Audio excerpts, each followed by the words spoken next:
بسم الله الرحمن الرحيم.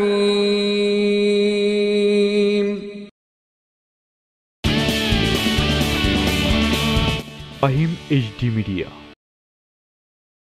السلام عليكم ورحمة الله وبركاته. وعليكم السلام ورحمة الله وبركاته. الصلاة والسلام عليك يا رسول الله. الصلاة والسلام عليك يا حبيب الله. الصلاة والسلام عليك يا شافي المذنبين. الصلاة والسلام عليك يا رحمة للعالمين.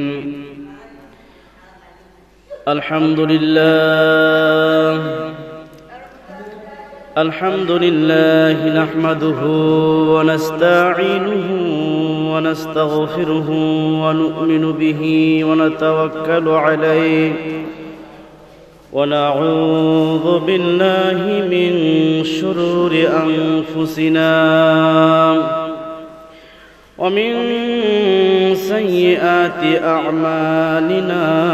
من يهده الله فلا مضل له ومن يضلل فلن تجد له وليا مرشدا. ونشهد أن لا إله إلا الله الحي القيوم الذي لا تأخذه سنة ولا نوم. ونشهد أن سيدنا إمامنا قدوتنا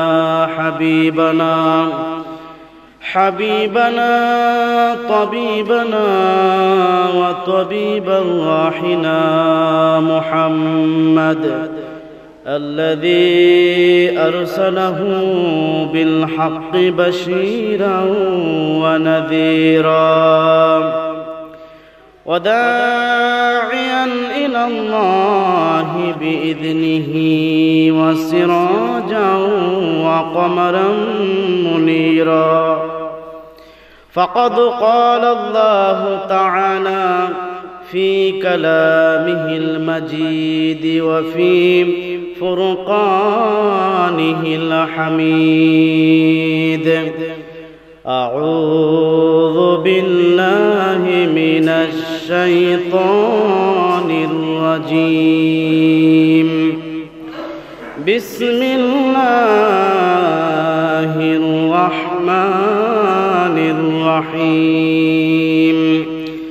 يا أيها الذين آمنوا اتقوا الله حق تقاته ولا تموتن إلا وأنتم مسلمون. وقال رسول الله صلى الله عليه وسلم: المسلم من سلم المسلمون من لسانه ويده، أو كما عليه الصلاة والسلام. وقال تعالى في شان حبيبه ومحبوبه ومعشوقه مخبرا وآمرا: إن الله وملائكته يصلون على النبي يا أيها الذين آمنوا صلوا عليه وسلموا تسليما. اللهم صل على مولانا محمد وعلى آله مولانا. হে রাসূল তোমারি জন্য মন কাঁদে আখি কাঁদে ভুবন খাদে শুধু বেদনা হৃদয়ে এসে বাসা বাঁধে। আল্লাহুম্মা সাল্লি আলা সাইয়্যিদিনা মাওলানা মুহাম্মদ ওয়া আলা আলি সাইয়্যিদিনা। যেজন হইবি পাগল আল্লাহর কোরআন নবীর হাদিস মানিয়া চলিতে, তাহার মতো সৌভাগ্যশীল নাই এই বিশ্ব ভুবন জড়িয়ে। বালাগাল উলা বিকামালিহি কাশাফাদ দুজা বিজামালিহি হাসুনাত জামিউ খিসালিহি সাল্লু আলাইহি।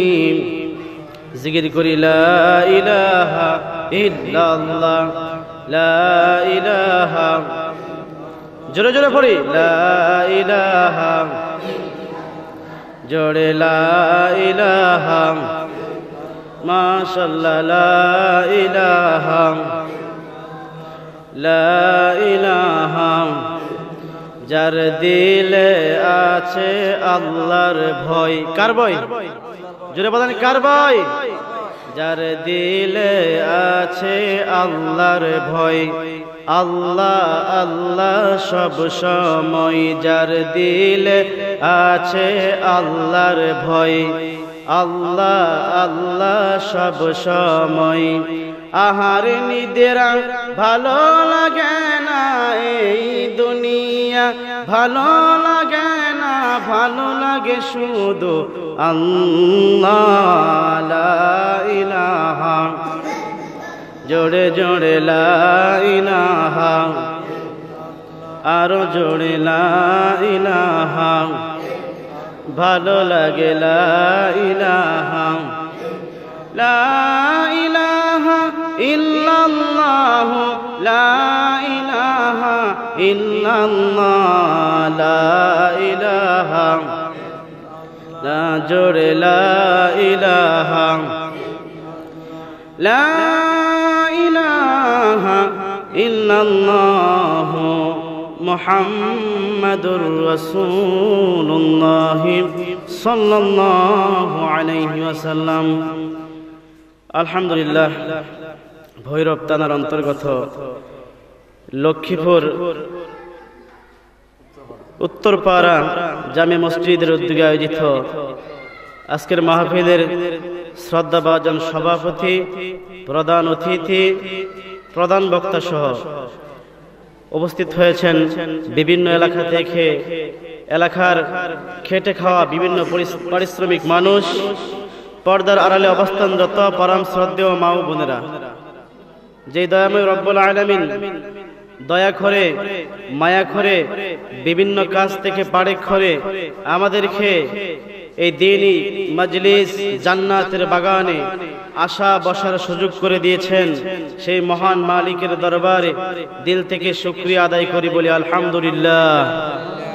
আর একটু জোরে চিৎকার দিয়া বলি আলহামদুলিল্লাহ। লক্ষ কোটি দরুদ সালাম দয়ার নবী, মায়ার নবী, হায়াতুন নবী, জিন্দা নবী, আশরাফুল আম্বিয়া, সাইয়্যিদুস সাকালাইন, শাফিউল মুজনিবিন, রাহমাতুল লিল আলামিন নবী মুহাম্মদুর রাসূলুল্লাহ সাল্লাল্লাহু আলাইহি ওয়াসাল্লামের উপর।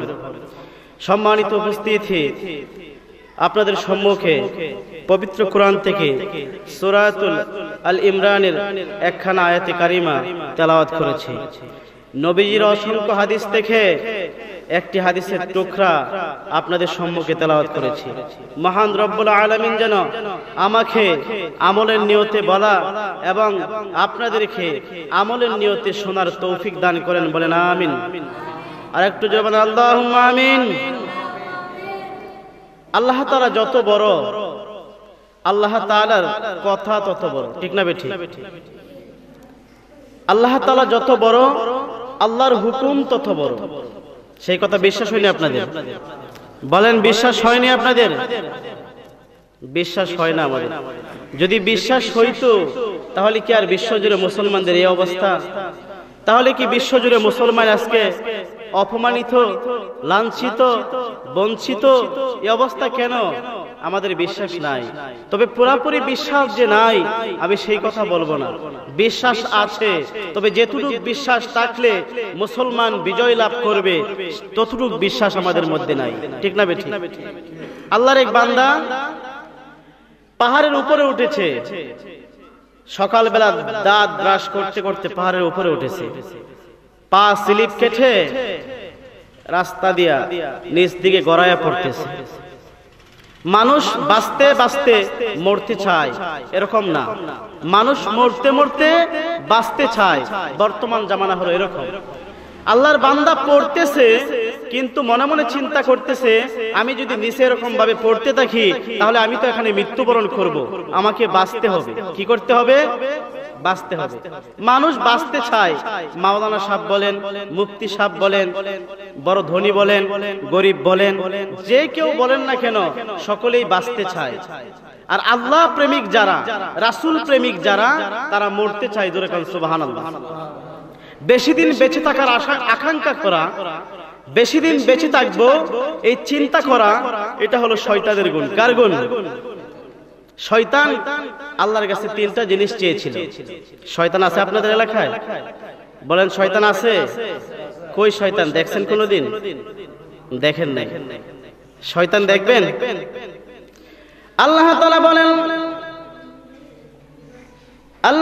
বলেন ক্বালা আনযিরনি ইলা ইয়াউমি ইউবআসুন ক্বালা ইন্নাকা মিনাল মুনযারিন ক্বালা ফাবিমা আগওয়াইতানি লাআকুদান্না লাহুম সিরাতাকাল মুস্তাকিম। শয়তান আল্লাহ তাআলার কাছে তিনটা জিনিস প্রার্থনা করেছিল। এক নাম্বার বলেছিল আনজিরনি ইলা ইয়াউমি ইউবআসুন, আল্লাহ তুমি আমার হায়াত বাড়ায়া দাও, কিয়ামত পর্যন্ত যেন আমি বেঁচে থাকতে পারি তেমন তুমি হায়াত দিয়া দাও। জোরে কোন নাউযুবিল্লাহ। শয়তান বেশি দিন বেঁচে থাকার আশঙ্কা করেছিল, আকাঙ্ক্ষা করেছিল। এখন শয়তান মার্কা মানুষ যারা, তারাও কিন্তু বেশি দিন বেঁচে থাকতে চায়। আর আল্লাহ প্রেমিক, নবী প্রেমিক যারা হবে, তারা এই দুনিয়া চায় না, দুনিয়া থেকে চলে যেতে চায়। জোরে কোন সুবহানাল্লাহ। তারা দুনিয়া থেকে চলে যেতে চায়, মরতে চায়। আপনার একটি সন্তান বিদেশের বাড়িতে আছে, বাড়িতে নাই। আপনি বলেন যে সন্তান টাকা রুজি করার জন্য বিদেশের বাড়িতে গেছে, সেই সন্তান কি বিদেশের বাড়িতে থাকতে চায় নাকি আব্বা আম্মার কাছে বাড়িতে ফিরে আসতে চায়? বাড়িতে ফিরে আসতে চাই। কেন? আব্বা আম্মার মোহাব্বত তার ভিতরে আছে। ঠিক না বে ঠিক? আব্বা আম্মার মোহাব্বতে ফিরে আসতে চায়। সুতরাং আল্লাহর মোহাব্বত, রাসূলের মোহাব্বত যার ভিতরে আছে, তার কাছে এই দুনিয়া ভালো লাগে না। ঠিক না বে ঠিক? যে কথা বলতেছিলাম ভাই, আল্লাহর বান্দা পাহাড়ের নিচ থেকে পড়তেছেন আর মনে মনে আশা করলেন আমি যদি বেঁচে থাকতে পারতাম, কিন্তু বাঁচার মতো কোনো উপায় লক্ষ্য করে দেখতেছিলেন না। হঠাৎ করে গাছের একটা লট দেখতে পাইলেন। এক গাছ থেকে আরেক গাছের মধ্যে একটা লট গেছে। আল্লাহর বান্দা ঠপ করে এই লটের মধ্যে ধরে ফেললেন। ধরার পরে আগে তো গড়াইয়া পড়তেছিলেন, লটের মধ্যে ধরার পরে আল্লাহর বান্দা এবার লটকে গেলেন। আগে তো পড়তেছিলেন গড়াইয়া, এখন লটকে গেছে। এখন আর বাঁচতে পারতে কিভাবে করবে? এখন ছেড়ে দেয়, নিচে পড়ে যাবে, আবার উপরের দিকে উঠতে পারতেছে না। কি করবে? আল্লাহকে ডাকে, আল্লাহ আমাকে বাঁচাও। মানুষ বিপদে বললেই তো আল্লাহরে ডাকে, নাকি বলেন? এমনি মসজিদের মধ্যে মুসল্লি পাওয়া যায় না, পাঁচ ওয়াক্ত নামাজ নাই, আল্লাহকে ডাকে না, সারাদিনে নবীর নামে দুরূদ শরীফ পড়ে না, কিন্তু যখন বিপদে পড়ে তখন মানুষ নামাজ পড়ে। আমাদের এলাকায় আল্লাহর এক বান্দা মসজিদের মধ্যে নামাজ পড়তে দেখলাম। ওনাকে কোনোদিন আমি নামাজ পড়তে দেখি নাই।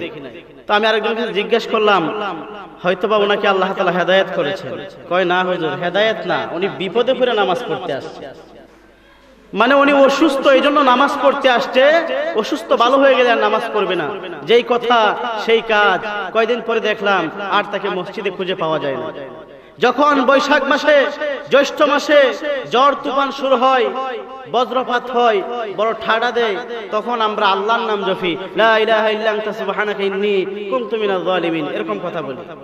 কিন্তু যখন মুয়াজ্জিন বলে হাইয়া আলাস সালাহ, হাইয়া আলাস সালাহ, নামাজের দিকে আসো, নামাজের দিকে আসো, হাইয়া আলাল ফালাহ, হাইয়া আলাল ফালাহ, সফলতার দিকে আসো, সফলতার দিকে আসো, তখন কোন মুসলমান মুয়াজ্জিনের ডাকে সাড়া দিয়া আল্লাহর ঘর মসজিদে নামাজ পড়তে আসে না, নামাজ পড়তে আসে না, বিপদে পড়লে আল্লাহর ডাকে। তো আল্লাহর সেই বান্দা আল্লাহকে ডাকতেছিলেন, আল্লাহ মেহেরবানি করে আমাকে বাঁচাও।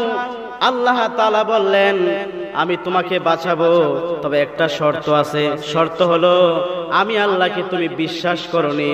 আল্লাহর বান্দা বলেন, আল্লাহ তোমাকে যদি বিশ্বাস না করতাম তাহলে তো আমি আজকে তোমাকে ডাক দিতাম না, বিশ্বাস করি।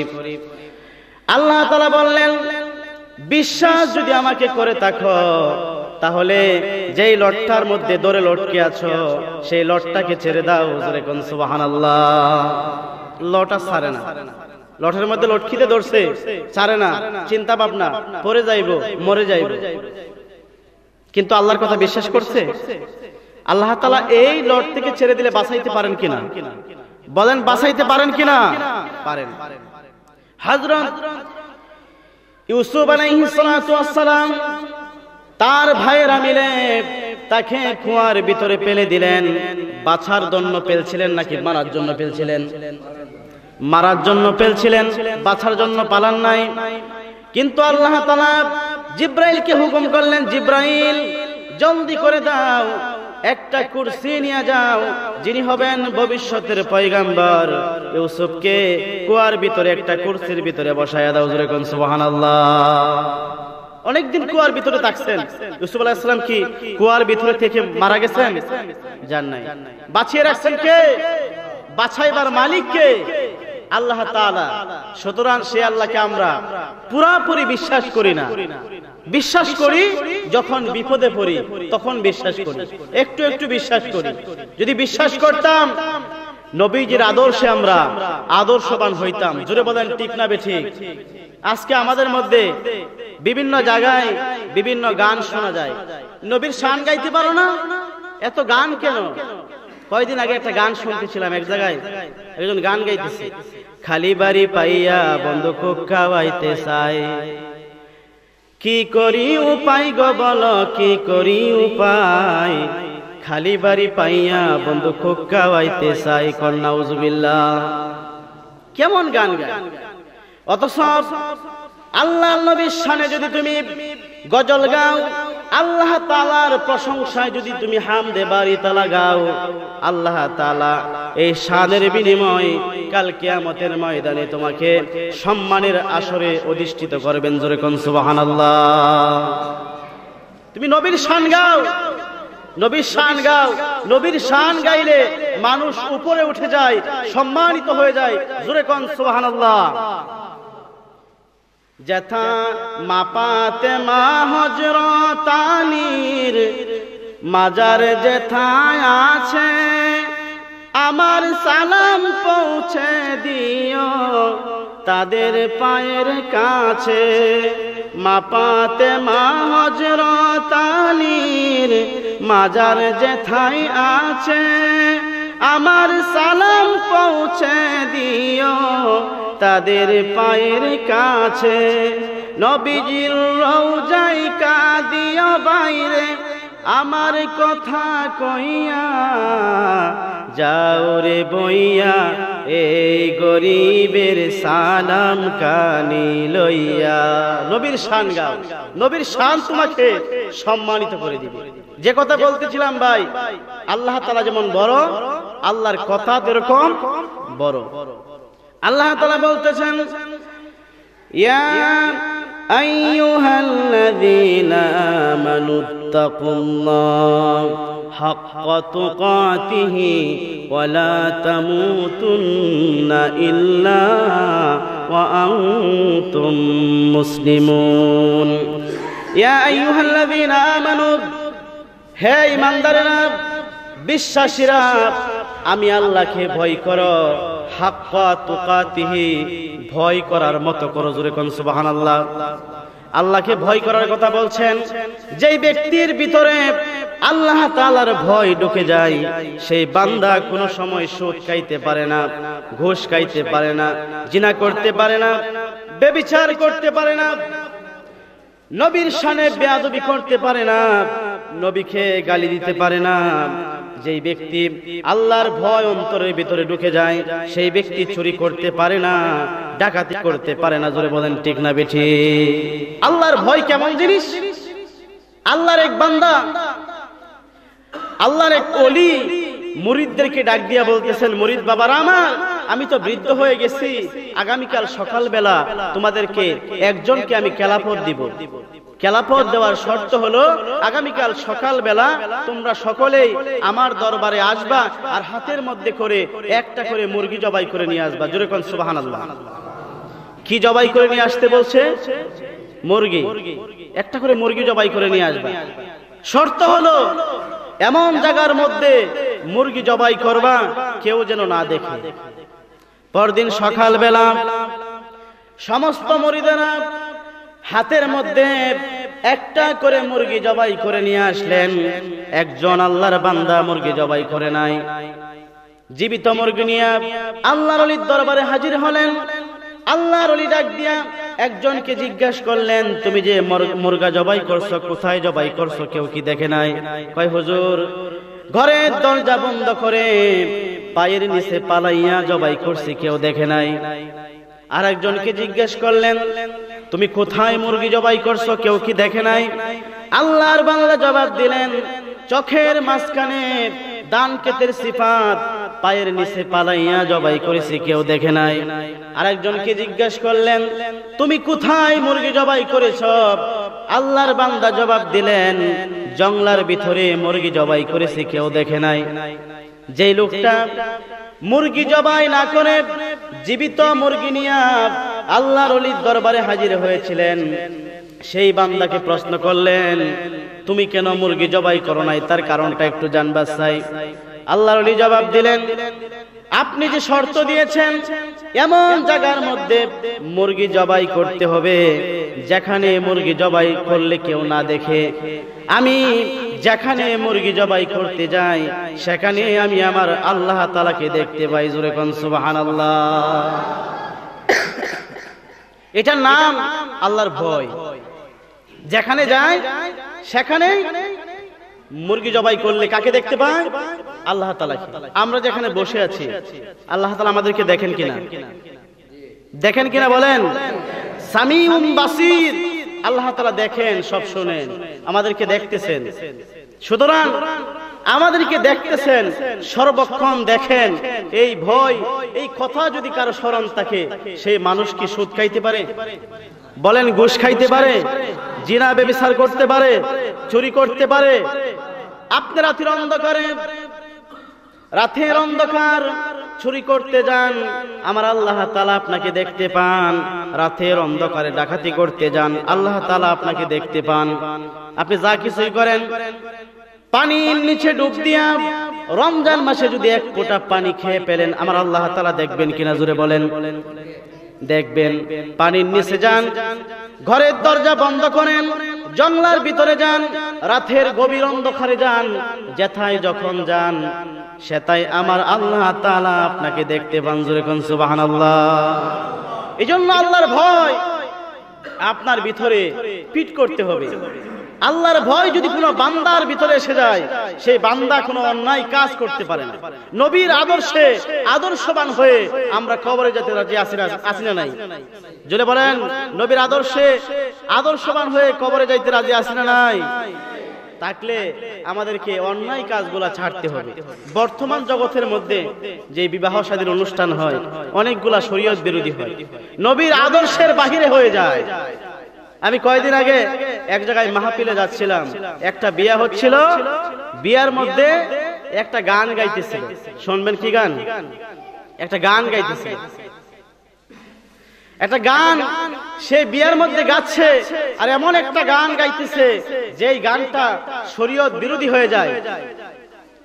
হলুদ বরণ পানি দিয়া গোসল করাইব, লাল টুকটুক গামছা দিয়া গাউ মুছাইব, বিয়ার শাড়ি পরাইব পরিপাটি করিয়া, আজকে ময়নার গায়ে হলুদ কালকে ময়নার বিয়া। জোরে কন্যা নাউজুবিল্লাহ।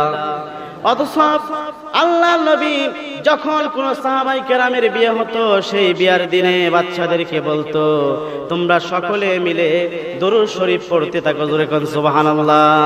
কারণ একটা দুরূদ শরীফ পড়লে, একবার দুরূদ শরীফ পড়লে আল্লাহ তাআলা বান্দার উপর 10টা রহমত নাজিল করেন। জোরে কোন সুবহানাল্লাহ। সেই বিবাহের দিনে আপনার যদি মন চায়, আপনি একটা বক্স বাজান, বক্সের মধ্যে গান বাজায়েন না, বক্সের মধ্যে দুরূদ শরীফ বাজান, একটা ওয়াজ লাগিয়ে দেন অথবা একটা জিকিরের ক্যাসেট লাগিয়ে দেন। সেই বিবাহের দিনের মধ্যে অন্যায় কাজগুলা ছেড়ে দেন, আল্লাহর ভয় অন্তরে ঢুকান, শরীয়ত বিরোধী কাজগুলা ছেড়ে দেন। ভালো কাজের মধ্য দিয়ে এই বিবাহের মধ্যে ছেলে আর মেয়ে তাদের সম্পর্কের মধ্যে যে সন্তান আল্লাহ তাআলা দিবেন, সেই সন্তান ভবিষ্যতে আল্লাহর ওলি হবে। জোরে কোন সুবহানাল্লাহ। সুতরাং আল্লাহর ভয় অন্তরে ঢুকাইতে হবে। এইজন্য আল্লাহ তাআলা বলছেন, ইয়া আইয়ুহাল্লাযীনা আমানুত্তাকুল্লাহ, ঈমানদারেরা, বিশ্বাসীরা, আমি আল্লাহর ভয় অন্তরের ভিতরে ঢুকাও, হাক্কা তুকাতিহি, ভয় করার মতো করো, ওয়ালা তামুতুন্না ইল্লা ওয়া আনতুম মুসলিমুন, আর মুসলমান না হইয়া মৃত্যুবরণ করিও না। জোরে কোন সুবহানাল্লাহ। মুসলমান না হইয়া মৃত্যুবরণ করিও না, তার মানে বোঝা গেল আমরা এখনো মুসলমান হইতে বাকি আছি। প্রথম ডাকছেন, ইয়া আইয়ুহাল্লাযীনা আমানু, হে ঈমানদারেরা, হে বিশ্বাসীরা, ওয়ালা তামুতুন্না ইল্লা ওয়া আনতুম মুসলিমুন, মুসলমান না হইয়া মৃত্যুবরণ করিও না। তার মানে আমরা মুসলমান হইতে বাকি আছি। মুসলমান আমাদেরকে হইতে হবে। মুসলমান, যে ছোট্টবেলায় আমাদেরকে মুসলমানি করাইছে, আমরা মুসলমান হয়ে গেলাম, এটার নাম মুসলমানি না। আমার বাপ ছিল মুসলমান, আমি মুসলমান, সেটা মুসলমানি না, সেটা হলো ভর্তি ফরম। সেটা কি? ভর্তি ফরম। মাত্র স্কুলে ভর্তি হলাম, এখন আমাকে ভালো রেজাল্ট করতে হলে, যেরকম ভালোভাবে লেখাপড়া করার দরকার, আমাকে কাটি মুসলমান হতে হলে পুরাপুরি রাসূলের তরিকায় আমাদেরকে চলতে হবে, তাহলে আমরা মুসলমান হতে পারবো। জোরে কোন সুবহানাল্লাহ। সুতরাং মুসলমান হতে হবে। মুসলমান তো আমরা হই নাই। মুসলমান, একজন মুসলমানের অনেক দাম আছে। একজন মুসলমান যদি একটা মৃত গাছের মধ্যে বিসমিল্লাহ বলে ফু দেয়, আল্লাহ তাআলা এই বিসমিল্লাহর বরকতে মৃত গাছকে জিন্দা করিয়া দেন। জোরে কোন সুবহানাল্লাহ। সে মুসলমান আমরা হতে হবে। মুসলমান কেমনে হব? আল্লাহর নবী মুসলমানের সঙ্গে হাদিস শরীফে দিয়েছেন, আল মুসলিমু মান সালিমাল মুসলিমুনা মিন লিসানিহি ওয়া ইয়াদিহি, কাঠি মুসলমান সেই ব্যক্তি যার এই হাত আর এই জবান থেকে অন্য মুসলমান নিরাপদে থাকে। তার মানে হলো, আপনার এই হাত দ্বারা মুসলমানের কারো ক্ষতি হইতে পারবে না, জবান দ্বারা কারো ক্ষতি করতে পারবেন না, কাউকে গালি দিতে পারবেন না, কারো মনে কষ্ট দিতে পারবেন না, মিথ্যা কথা বলতে পারবেন না, চুগলখড়ি করতে পারবেন না, কারো নামে গীবত করতে পারবেন না, এই হাতটা দিয়া সুদের টাকা খাইতে পারবেন না, হাতটা দিয়া অন্যকে অন্যভাবে তাপ্পর দিতে পারবেন না, এই হাতটা দিয়া অন্য মানুষকে আঘাত করতে পারবেন না। যেদিন আপনার এই হাত আর এই জবান অন্যের কাছ থেকে নিরাপদ হয়ে যাবে, আল্লাহর নবী হাদিস শরীফে বলেন, সেদিন থেকে আপনি পুরোপুরি মুসলমান। জোরে কোন সুবহানাল্লাহ। আজকে কি আমাদের জবান থেকে মানুষ নিরাপদ আছে? নাই। অন্যের সম্পদ আত্মসাৎ করি না আমরা? এক জমি 3 বার বিক্রি করি, একই জমি 3 বার বিক্রি করে টাকা আত্মসাৎ করি, অন্যের মনে কষ্ট দিলাম। আল্লাহ তাআলা বলছেন, হাক্কুল্লাহ, আমি আল্লাহর হক, আমি আল্লাহ তাআলা ইচ্ছা করলে মাফ করে দিতে পারি, কিন্তু কোন বান্দার হক নষ্ট করিস না। হাক্কুল ইবাদ নষ্ট করিস না। বান্দার হক নষ্ট করলে, কোন বান্দার মনে কষ্ট দিলে, কোন বান্দার সম্পদ মেরে খাইলে, সেই বান্দার কাছে জবাব নিয়া কাল কিয়ামতের কঠিন ময়দানে জান্নাতে যেতে হবে। সম্ভব? সম্ভব হবে না। সুতরাং অন্যায় কাজ ছেড়ে দেন। এই হাতটার দ্বারা যেন মানুষের ক্ষতি না হয়, জবানটার দ্বারা যেন মানুষের ক্ষতি না হয়। জবান দিয়ে কাউকে গালিগালাজ করবেন না, জবান দিয়ে মিথ্যা কথা বলবেন না, জবান দিয়ে সুদ খাইবেন না, এই জবান দিয়ে ঘুষ খাইবেন না। আল্লাহর নবী অন্য এক হাদিসে বলেন, যেই ব্যক্তির এই জবান আর লজ্জাস্থান হেফাজত করবে, জিম্মাদার হয়ে যাবে নিজে সে। কাল কিয়ামতের কঠিন ময়দানে আমি দয়ার নবীজি সেই বান্দার জিম্মাদার হয়ে জান্নাতে প্রবেশ করাবো। জোরে কোন সুবহানাল্লাহ। সুতরাং এই জবানটাকে হেফাজত করেন। যে কথা বলতেছিলাম ভাই, আল্লাহ তাআলা বলেছেন, ওয়ালা তামুতুন্না ইল্লা ওয়া আনতুম মুসলিমুন, মুসলমান না হয়ে মৃত্যুবরণ কইরো না। সুতরাং আমাদেরকে মুসলমান হতে হবে। আজকে আপনাদের সম্মুখে আমি তিনটা কথা বলবো। এক নাম্বার, মুসলমান কাহাকে বলে। দুই নাম্বার, মুসলমান কখন হবেন, আজকে এখন হবেন নাকি আগামীকাল সকালে হবেন। তিন নাম্বার কথা, মুসলমান হইলে লাভ কি, মুসলমান না হয়ে মৃত্যুবরণ করলে ক্ষতি কি। এই তিনটা কথা বলে আমার বক্তব্য আমি শেষ করব। প্রথম যেই কথাটা বলতেছিলাম ভাই, মুসলমান কাহাকে বলে। বিডিআরের গড় থেকে জন্ম নিলে বিডিআর হওয়া যায় না, আর্মির গড় থেকে জন্ম নিলে আর্মি হওয়া যায় না, পুলিশের গড় থেকে জন্ম নিলে পুলিশ হওয়া যায় না। বিডিআর হতে হলে বিডিআরের লেখাপড়া করতে হবে, আর্মি হতে হলে আর্মির লেখাপড়া করে যোগ্যতা অর্জন করে তারপর আর্মিতে যেতে হবে। সুতরাং মুসলমান ভাইরা আমার বাপ ছিল মুসলমান, আমিও যে মুসলমান। বাপ দাদার ওয়ারিশ সূত্রে মুসলমানিত্ব পাওয়া যায় না। মুসলমান হতে হলে পুরাপুরি আল্লাহর হুকুম মানিয়া নবীজির সুন্নত তরিকায় আমার জীবনটাকে আল্লাহর রাস্তায় ঝুঁকে দেওয়ার নাম হলো মুসলমান। জোরে কোন সুবহানাল্লাহ। এই পৃথিবীতে মানুষ তিন ভাগে বিভক্ত। কয় ভাগে বলেন? পৃথিবীতে মানুষ কয় ভাগে বিভক্ত? তিন ভাগে। এক নাম্বার মুসলমান, দুই নাম্বার কাফের, তিন নাম্বার মুনাফিক। কাফের যারা ইহুদি খ্রিস্টান নাসারা বৌদ্ধ, ওদেরকে আমরা সবাই চিনি, ঠিক না বেঠিক? চিনি। মুসলমান যারা আমরা সবাই চিনি, কিন্তু মুনাফিক চিনতে আমাদের ভুল হয়, ঠিক না বেঠিক? মুসলমান চিনতে আমাদের ভুল হয়। আল্লাহ তাআলা বলেছেন, কিছু কিছু মানুষ মুসলমানদের সাথে যখন থাকবে তখন সে বলবে মুসলমান। وَإِذَا لَقُوا الَّذِينَ آمَنُوا قَالُوا آمَنَّا, যখন মুসলমানদের সাথে থাকবে তখন সে বলবে আমিও তো তোমাদের মতো মুসলমান, আমরাও তো মুসলমান। তারপরে ওয়াইজা খলাউ ইলা শায়াতিনহিম, যখন শয়তানদের কাছে যাবে তখন তারা বলবে ইন্নামা নাহনু মুস্তাহজিউন, আমরা তো তোমাদের সাথে আছি। জোরে কোন নাউজুবিল্লাহ। সকালবেলা মসজিদে, বিকাল বেলা মন্দিরে, সকাল বেলা রহমান রহমান, বিকাল বেলা রাম রাম রাম রাম। সকাল বেলা নামাজি, বিকাল বেলা পূজারি। দুই মুখী মানুষ কখনো মুসলমান হতে পারে না। টাটকা মুনাফিক। জোরে বলেন ঠিক না বেঠি? টাটকা মুনাফিক দুই দিকে থাকে। সুতরাং আমরা কি মুনাফিক হয়ে মৃত্যুবরণ করব নাকি মুসলমান হয়ে? বলেন কি হয়ে মৃত্যুবরণ করব? মুসলমান হয়ে। মুনাফিক হয়ে যদি কেউ মারা যায়, আল্লাহ তাআলা বলেন ইন্নাল মুনাফিকিনা ফিদ দারকি আসফালি মিনান নার, মুনাফিকদের ঠিকানা জাহান্নামের সর্বনিম্ন স্তর। যেই জাহান্নাম সবচেয়ে নিম্ন দামের, সেই জাহান্নামের মধ্যে মুনাফিককে পোড়ানো হবে। সুতরাং মুনাফিকিত্ব আমাদের মধ্যে ছেড়ে দিতে হবে। মুনাফিক যেন না হই। মুনাফিক হয়ে গেছি, নিজেও টের পাইতেছি না কেমনে মুনাফিক হয়ে গেছি। নামাজেও পড়ি, সুদও খাই, নামাজও পড়ি, ঘুষও খাই, মসজিদেও আসি, মন্দিরেও যাই। মুসলমানের সন্তান বৈশাখী মেলায় যাইতে পারে না।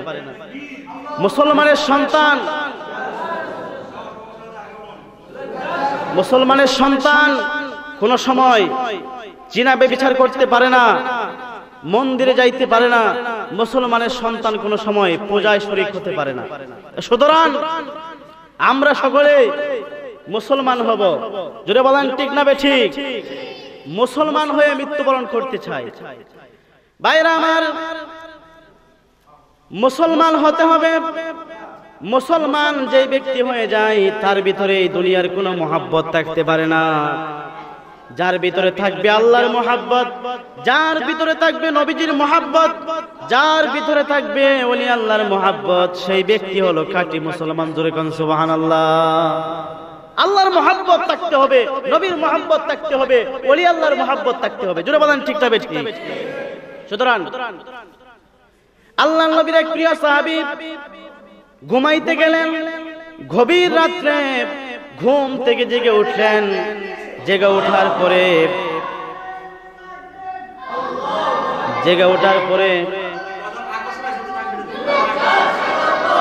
প্রধান আকর্ষণের আগমন মাহফিল কমিটির পক্ষ থেকে আল্লাহ তাআলা কবুল করুক, বলেন আমিন। যে কথা বলতেছিলাম ভাই, গভীর রজনীতে আল্লাহর নবীর প্রিয় সাহাবী ঘুম থেকে জেগে উঠলেন। বিবিকে ডাকতেছেন, বিবি আমার ঘুম থেকে জেগে ওঠো। তার স্ত্রী ঘুম থেকে জেগে উঠলেন, বললেন বিবি আমার পানির বড় পিপাসা হয়েছে, এক গ্লাস পানি দাও আমাকে। বিবি পানি আনতে চলে গেলেন। গভীর রজনী, বান্দার চোখের মধ্যে কিছু ঘুম ঘুম লাগতেছে। যখন পানি আনতে চলে গেলেন, এইদিকে সাহাবী ঘুমিয়ে পড়লেন। বিবি পানি নিয়ে আসলেন, আয়েশা দেখেন স্বামী ঘুমিয়ে আছে। মনে মনে চিন্তা করলেন, স্বামী ঘুমিয়ে আছে, এখন যদি আমি ডাক দেই, স্বামী যদি ঘুম থেকে জেগে উঠে আবার যদি মনের মধ্যে কষ্ট পাই, আবার এই পানিটা রাইখা যদি আমি ঘুমায় যাই, তাহলে ঘুম থেকে উঠিয়া যদি আবার পানি না পাই, মনের মধ্যে কষ্ট পাবে। সুতরাং দুইটা চিন্তা করিয়া স্বামীর মাথার পাশে গ্লাসটা হাতের মধ্যে নিয়া সারা রাত্র বসে বসে কাটাইলেন। জোরে কোন সুবহানাল্লাহ। সারা রাত্র কাটানো হলো। ফজরের নামাজের আযান যখন হয়, স্বামীর ঘুম ভাঙ্গার পরে দেখতে পাইলেন স্ত্রী হাতের মধ্যে গ্লাস নিয়ে বসে আছেন। জিজ্ঞাসা করলেন, বিবি আমার তুমি কি সারা রাত্র ঘুমাও নাই? বললেন, না স্বামী আমার ঘুমাই নাই। কেন ঘুমাও নাই? স্বামী আমার দুইটা চিন্তা করে আমি ঘুমাই নাই। একটা হলো আপনি পানি খাইতে বলছেন, যদি পানিটা রাইখা ঘুমায় যায়, আপনি যদি ঘুম থেকে ওইটা পানি না পান, মনের মধ্যে কষ্ট পাইবেন, এই জন্য আমি ঘুমাই নাই। আরেকটা হলো আপনাকে আমি ঘুমটা ভাঙ্গাইয়া ডাক দিয়ে সজাগ করি না, এই জন্য আপনার মনের মধ্যে কষ্ট পাইবেন। সারা রাত হাতের মধ্যে গ্লাসটা নিয়া রাত্রটা কাটাইলাম। জোরে কোন সুবহানাল্লাহ। এরকম নেককার স্ত্রী কয়জনের পায়? স্ত্রী নেককার স্ত্রী পাওয়া ভাগ্যের বিষয়। মা ফাতেমার মতো, হযরত আয়েশার মতো, খাদিজার মতো স্ত্রী কয়জনে পায়? যার স্ত্রী অত্যন্ত ভালো, তার দুনিয়াটাই জান্নাত। জোরে বলেন ঠিক না বেঠিক? যার স্ত্রী ভালো না, স্বামীর সাথে সর্বদাই খারাপ ব্যবহার করে, তার দুনিয়াটাই জাহান্নামের মতো মনে হয়। সুতরাং মা বোনদের কানে আওয়াজ যাচ্ছে, মা বোনদেরকে বলি স্বামীর সাথে ভালো ব্যবহার করুন। আল্লাহর নবী বলেছেন, এই দুনিয়াতে কোন স্ত্রীকে যদি আল্লাহর পরে সিজদা করার হুকুম থাকতো, তাহলে বলতাম স্ত্রীকে তার স্বামীর পায়ে যেন সে সিজদা করে। জোরে কোন সুবহানাল্লাহ। সুতরাং মা বোনেরা আমার, স্বামীর সঙ্গে ভালো ব্যবহার করবেন। দেখেন সাহাবী কিরকম স্ত্রী পাইছে। স্ত্রী যখন এরকম কথা বললেন, এবার স্বামী বলতেছেন, বিবি আমার তুমি সারা রাত্র আমার জন্য দাঁড়িয়ে আছো, ঘুমাও নাই। তোমার মতো স্ত্রী পাইয়া আমার কলিজা ঠান্ডা হয়ে গেছে। সুতরাং স্ত্রী আমার, তোমাকে আমি একটা উপহার দিব। তুমি আমার কাছে যা চাইবা আজকে তোমাকে আমি তাই দিব। সুতরাং আজকে কঠিন হাসির মুহূর্তে তুমি আমার কাছে কি চাও? জোরে কোন সুবহানাল্লাহ। তুমি আমার কাছে কি চাও বলো, যা চাইবা আজকে তোমাকে আমি তাই দান করব। বিবি বলতেছেন, স্বামী আমার সত্যি কি দান করবেন? বলতেছেন, হ্যাঁ সত্যি দান করবেন। আমাদের মা বোনেরা হইলে স্বামীর কাছে চাইতো এক ভরি সোনার হার, অথবা একটা নেকলেস, অথবা হাতের কিছু চাইতো, কানের কিছু চাইতো, গলার কিছু চাইতো। কিন্তু সাহাবীর স্ত্রী তার কাছে স্বর্ণের কোনো জিনিস চাইলেন না, দুনিয়াবীর কোনো কিছু চাইলেন না। বললেন, স্বামী আমার তুমি যদি আমাকে কোনো কিছু দিতে চাও, তাহলে আমাকে তালাক দিয়ে দাও। জোরে কোন সুবহানাল্লাহ। কি দিয়ে দাও? তালাক দিয়ে দাও। আপনার স্ত্রী যদি অত্যন্ত মুহাব্বতের হয়, হঠাৎ করে যদি আপনাকে বলে তালাক দিয়ে দাও, আপনি কি মনে করবেন? মনে করবেন মনে হয় গোপন সম্পর্ক আছে কারোর সাথে, এই জন্য আমার কাছ থেকে চলে যেতে চায়। কিন্তু সাহাবী এই কথা বলার পরে যেন আসমানটা মাথার মধ্যে ভেঙে পড়েছে। সাহাবী কাঁদতে লাগলেন, চোখ দিয়া ঝর্ণার মতো পানি প্রবাহিত হচ্ছে। বিবিকে বললেন, বিবি আমার, তুমি আমার কাছ থেকে তালাক নিয়ে চলে যেতে চাও কেন? আমার ঘরের মধ্যে কি টাকা পয়সার অভাব? বিবি বললেন, না, টাকা পয়সার অভাব নাই। তোমার মনের মধ্যে কি কোনোদিন কষ্ট দিয়েছি? কয় না, কষ্ট দাও নাই। আমার মা কি তোমার সাথে ঝগড়া করেছে? কয় না, ঝগড়া করে নাই। তাহলে কেন তালাক নিয়ে চলে যেতে চাও? কোনো কিছু জিনিস আমার কাছে চেয়েছো, আমি কি তোমাকে দেই নাই? বিবি বললেন, সবকিছু দিয়েছো। স্বামী বললেন, তাহলে কেন তালাক নিয়ে চলে যেতে চাও? এবার স্ত্রী বলছেন, স্বামী আমার, নবীজির জবান থেকে একটা হাদিস শুনেছি, যেই ব্যক্তি আল্লাহ তাআলাকে ভালোবাসবে, আল্লাহর রাসূলকে ভালোবাসবে অন্তর দিয়া, তার ঘরের মধ্যে দরিদ্রতা, গরিবতা এমন ভাবে দৌড়াইয়া আসতে থাকবে যেরকম ভাবে উঁচু ভূমি থেকে নিচু ভূমিতে পানি গড়াইয়া যায়। কোন সুবহানাল্লাহ। স্বামী আমার, আজকে 11 বছর হয় তোমার সংসার করি, 11 বছরের ভিতরে কোনোদিন তোমার ঘরের মধ্যে অভাব দেখি নাই, দুঃখ কি জিনিস দেখি নাই, কষ্ট কি জিনিস দেখি নাই। আল্লাহর নবীর হাদিস যদি সত্য হয়, তাহলে তোমার ঘরের ভিতরে আল্লাহর কোনো রহমত নাই। আর যে স্বামীর ঘরের ভিতরে আল্লাহর রহমত নাই, তেমন স্বামীর ঘর করার থেকে তালাক নিয়ে চলে যাওয়াটাই ভালো। জোরে কোন সুবহানাল্লাহ। কষ্ট পাই নাই, শুধু সুখ আর শান্তি, এই ঘর থেকে বিদায় নিয়ে চলে যেতে চায়। আজকে আমাদের মা বোনেরা যদি 100 টাকা কম পড়ে, স্বামী যদি 1000 টাকা না দিতে পারে, স্বামীর কাছে চেয়েছে, স্বামী আমার, আমাকে 10,000 টাকা দিবা, আমি এই কাজটা করব। যদি না দিতে পারে, স্ত্রীর মন খারাপ, শুধু চায় ভোগ বিলাস। প্রকৃতপক্ষে যেই ঘরের ভিতরে বেশি টাকা পয়সা থাকে, সুখ শান্তি বেশি হয়ে যায়, এই ঘরের মাধ্যমে স্বামী স্ত্রীর মহব্বত কম থাকে, ঠিক না বেঠিক? যেটা গরিব ঘর, গরিব ঘরের মধ্যে মহব্বত বেশি থাকে। আর হালাল পয়সা কামাই করলে ঘরের মধ্যে শান্তি থাকবে, এটা আল্লাহ তাআলার ওয়াদা। জোরে কোন সুবহানাল্লাহ। সুতরাং মা বোনদেরকে বলবো, স্বামীকে ভালোবাসুন, স্বামীর সাথে খারাপ ব্যবহার ছেড়ে দিন, সর্বদাই স্বামীর সাথে ভালো আচরণ করুন, স্বামীকে খুশি করুন। আল্লাহর নবী বলেছেন, যদি কোনো স্বামী মারা যায়, স্ত্রী বলে আমার স্বামী খুব ভালো ছিল, তাহলে সেই স্বামী আল্লাহর জান্নাতে প্রবেশ করবে। কোন সুবহানাল্লাহ। কোন স্ত্রী যদি মারা যায়, স্বামী যদি বলে আমার স্ত্রী খুব ভালো ছিল, তাহলে সেই স্ত্রী আল্লাহর জান্নাতে প্রবেশ করবে। কোন সুবহানাল্লাহ। সুতরাং ভাইরা আমার, যে কথা বলতেছিলাম, স্ত্রী বললেন, স্বামী আমার, তোমার ঘরের ভিতরে নবীজির হাদিস অনুযায়ী কোন রহমত নাই, বরকত নাই, এই জন্য চলে যেতে চাই। সাহাবী বললেন, বিবি আমার, যদি আমার ঘর থেকে বিদায় নিয়ে চলে যেতে চাও, তাহলে আগামীকাল সকালবেলা দুইজন মিলে রাসূল করিম সাল্লাল্লাহু আলাইহি ওয়াসাল্লামের দরবারে যাব। রাসূল যে সমস্যার সমাধান দিবেন সেটা আমি মেনে নিব, তুমি রাজি আছো কিনা? বিবি বললেন, ঠিক আছে স্বামী আমার, আগামীকাল সকালবেলা দুইজন মিলিয়া রাসূলের দরবারে যাব। রাসূল যে সমাধান দিবেন দুইজন মেনে নিব। পরদিন সকালবেলা স্বামী আর স্ত্রী রাসূলের দরবারে রওনা হয়েছেন। রাস্তা চলতে লাগলেন। অর্ধেক রাস্তা যাইয়া স্বামীর পাউটা একটা গর্তের ভিতরে পড়ে গেছে। পাউটা পড়ার সঙ্গে সঙ্গে পাউটা ভেঙে গেছে, হাড্ডিটা বাহির হয়ে গেছে, পাউ থেকে রক্ত বাহির হইতে আরম্ভ করেছে। কোন সুবহানাল্লাহ। পাউটা ভেঙে গেছে, রক্ত বাহির হইতেছে। সাহাবী হাসতেছেন, হাসিয়ে হাসিয়ে বলেন, বিবি আমার, দেখো আমার পাউটা ভেঙে গেছে। বিবি বলেন, স্বামী আমার, রাসূলের দরবারে যাইতেছিলাম তালাক নেওয়ার জন্য, আর তালাকের কোনো দরকার নাই, চলুন না আমরা দুইজন মিলিয়া বাড়ির দিকে ফিরে যাই। কোন সুবহানাল্লাহ। চলেন বাড়ির দিকে ফিরে যাই। বাড়ির দিকে যাইতেছে। স্বামী প্রশ্ন করেন, বিবি আমার, তুমি বলছো তালাক দেওয়ার জন্য, আমি তোমাকে তালাক দিব, বলছি রাসূলের দরবারে যাব, রাসূল যে সমাধান করবেন দুইজন মিলিয়া মেনে নিব, তাহলে এখন আবার বলতেছো বাড়িতে যান, ব্যাপার কি?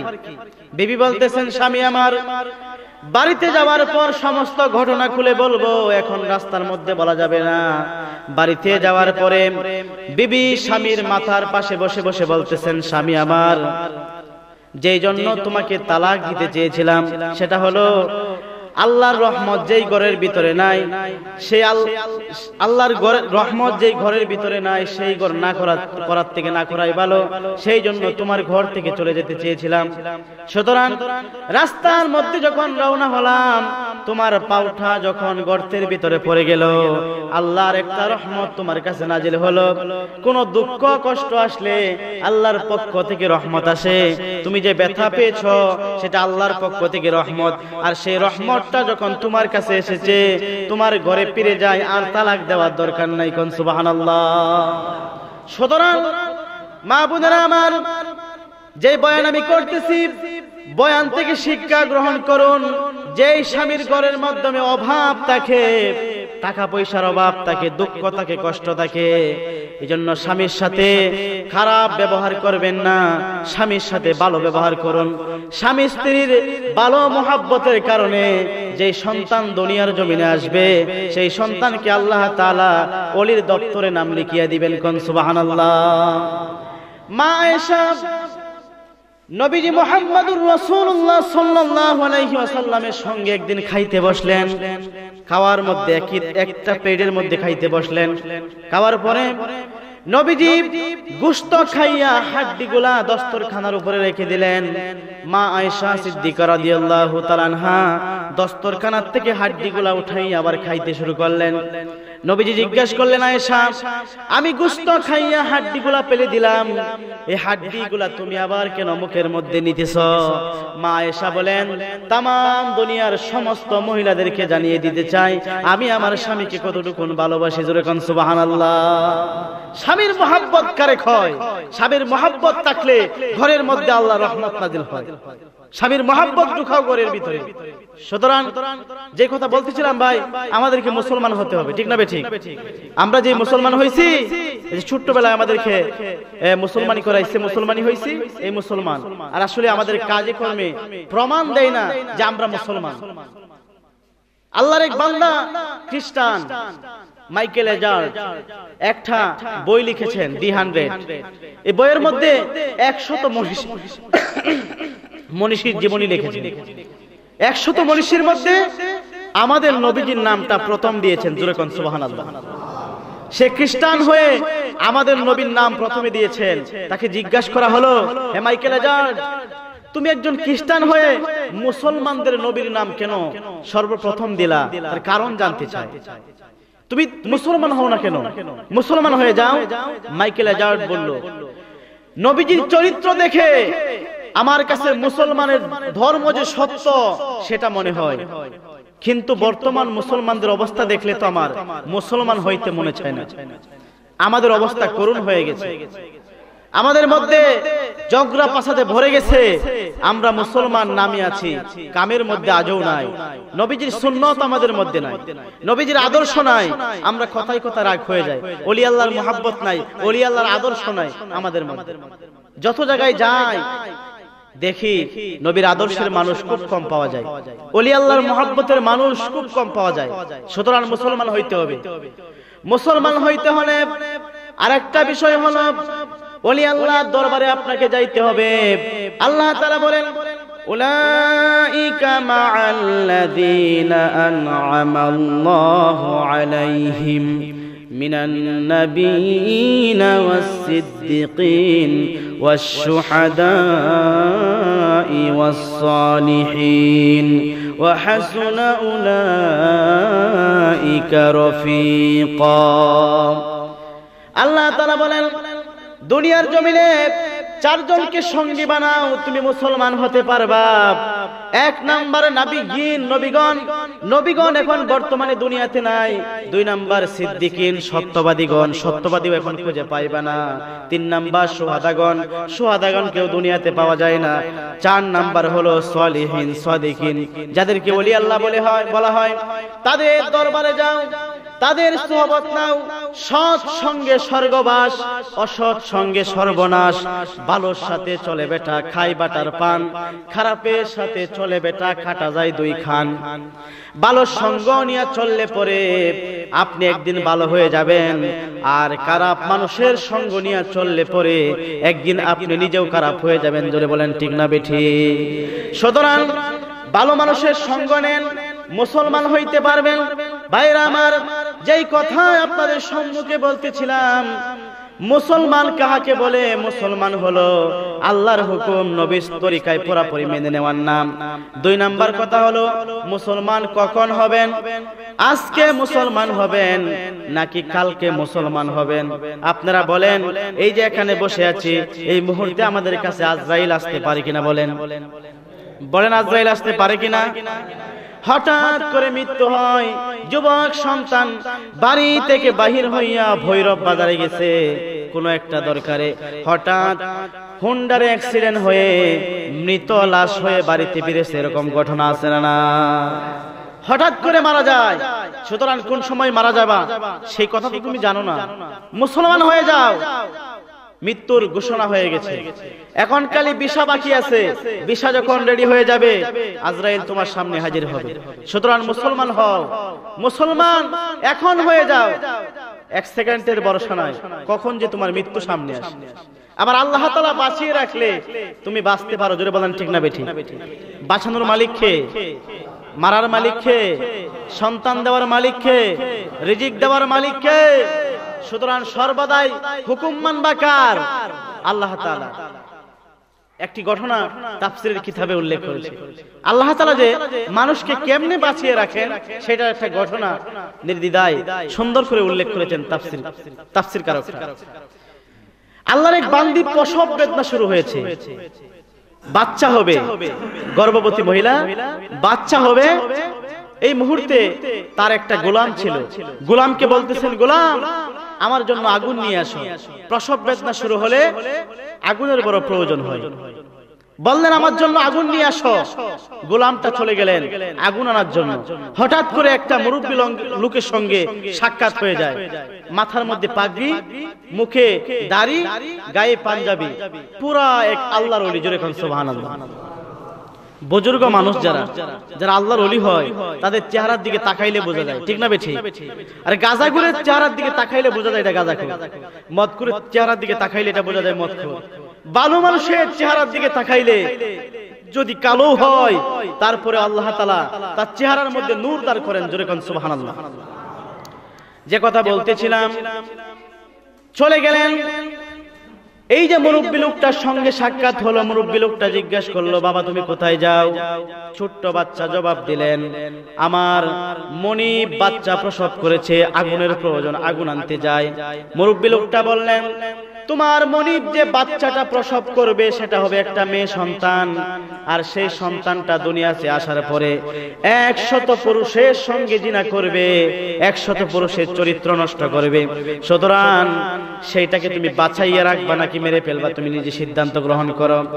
এই কথা শোনার পরে বাচ্চাটা দৌড় দিয়ে তার মনিবের কাছে গেলেন, আর মনে মনে চিন্তা করলেন, যে বাচ্চা দুনিয়াতে আসার পরে 100 যুবকের চরিত্র নষ্ট করবে, তাকে জীবিত রাখাচ্ছে মেরে ফেলাটাই ভালো হবে। সুতরাং কাছাকাছি গিয়া দেখেন তার মনিব বাচ্চা প্রসব করেছে, ঠিকই একটা মেয়ে সন্তান হয়েছে। তার হাতের মধ্যে একটা চাকু ছিল, চাকু দিয়া এই মেয়ে বাচ্চাটার পেটের মধ্যে একটা আঘাত করলেন, সঙ্গে সঙ্গে নারী বুড়ি সবকিছু পেট থেকে বাহির হয়ে যায়। এবার এই ছোট্ট বালকটা চিন্তা করে, আমি যে আমার মনিবের সন্তানের পেটের মধ্যে আঘাত করলাম, লোকেরা যদি আমাকে আইসা দেখে যে আমি আঘাত করেছি, আমাকে জিজ্ঞাসা করবে কেন আঘাত করেছ? আমি তো কোনো জবাব দিতে পারবো না, আর যে জবাব দিব সেই জবাব তো কেউ বিশ্বাস করবে না। সুতরাং এখানে আমার টাকা চলবে না, যা যাই, এই জায়গা ছাড়িয়ে আমি অন্য কোথাও চলে যাই। এই চিন্তা করিয়া বালক এই জায়গাটা ত্যাগ করিয়া অনেক দূর চলে গেলেন, যেখানে যাইলে পরে তার সন্ধান খুঁজে পাওয়া যাবে না এমন একটা দূরে চলে গেলেন। যাওয়ার পরে এই দিকে এই যে সন্তান তার মা ছিল, মা তাকে নারী বুড়িগুলা ভিতরের দিকে ঢুকাইয়া একটা সই দিয়া শিলি করে দিলেন। আল্লাহ তাআলা এই সন্তানটাকে বাঁচাইয়া রাখলেন। জোরে কোন সুবহানাল্লাহ। পেটের মধ্যে আঘাত কইরা নারী বুড়ি বাহির করে ফেলছে, তারপরেও ছোট বাচ্চাটা জীবিত। এটা আস্তে আস্তে বড় হতে লাগলো, মেয়েটা আস্তে আস্তে বড় হতে লাগলো। যেই বালক সন্তানটা এটার পেটের মধ্যে আঘাত করেছিল, বালক সন্তানটাও বড় হতে লাগলো। অনেক দূর যখন চলে গেল, মায়ের কাছে চিঠি লিখলো, মা আমি জীবিত আছি, অমুক জায়গার মধ্যে আছি, আমি টাকা পয়সা রুজি করতেছি। মার কাছে টাকা পাঠাইলেন, বললেন মা আমি এখন বড় হয়েছি, বাড়িতে সুন্দর করে একটা ঘর বাঁধো, আর আমার জন্য একটা বিবাহের জন্য মেয়ে দেখো। জোরে কোন সুবহানাল্লাহ। একটা মেয়ে দেখো আমার জন্য। বাড়ির মানুষেরা মেয়ে তালাশ করতে লাগলেন। তালাশ করতে করতে একটা মেয়েকে পেলেন, সুন্দরী রূপসী রূপবতী একটা মেয়েকে খুঁজে পেলেন। আর তাকে খবর দিলেন বাড়িতে আসো, বাড়িতে আসার পরে তোমার বিবাহ সিদ্ধান্ত হবে। এই ছেলেটা বাড়িতে আসলো, মেয়েটার সঙ্গে বিবাহর তারিখ ফাইনাল হয়ে গেল। বিবাহ হয়ে গেল। বিবাহ হয়ে যাওয়ার পর তাদের বাসর রজনীতে যুবক ছেলেটা বলেন, আমি যখন আমার স্ত্রীর পেটের দিকে তাকাইলাম, তাকিয়ে দেখতে পেলাম পেটের মধ্যে একটা বিরাট বড় দাগ দেখা যায়। জোরে কোন সুবহানাল্লাহ। বিরাট বড় কি দেখা যায়? দাগ দেখা যায়। জিজ্ঞাসা করলাম, বিবি আমার তোমার পেটের মধ্যে এত বড় দাগ কোথায় থেকে আসলো? এত বড় দাগ এটা পেটের মধ্যে কেমন করে আসলো? মেয়েটা জবাব দিল, স্বামী আমার, আমাদের ঘরের মধ্যে একটা ছোট্ট বালক কাজের মানুষ ছিল, কাজ করত।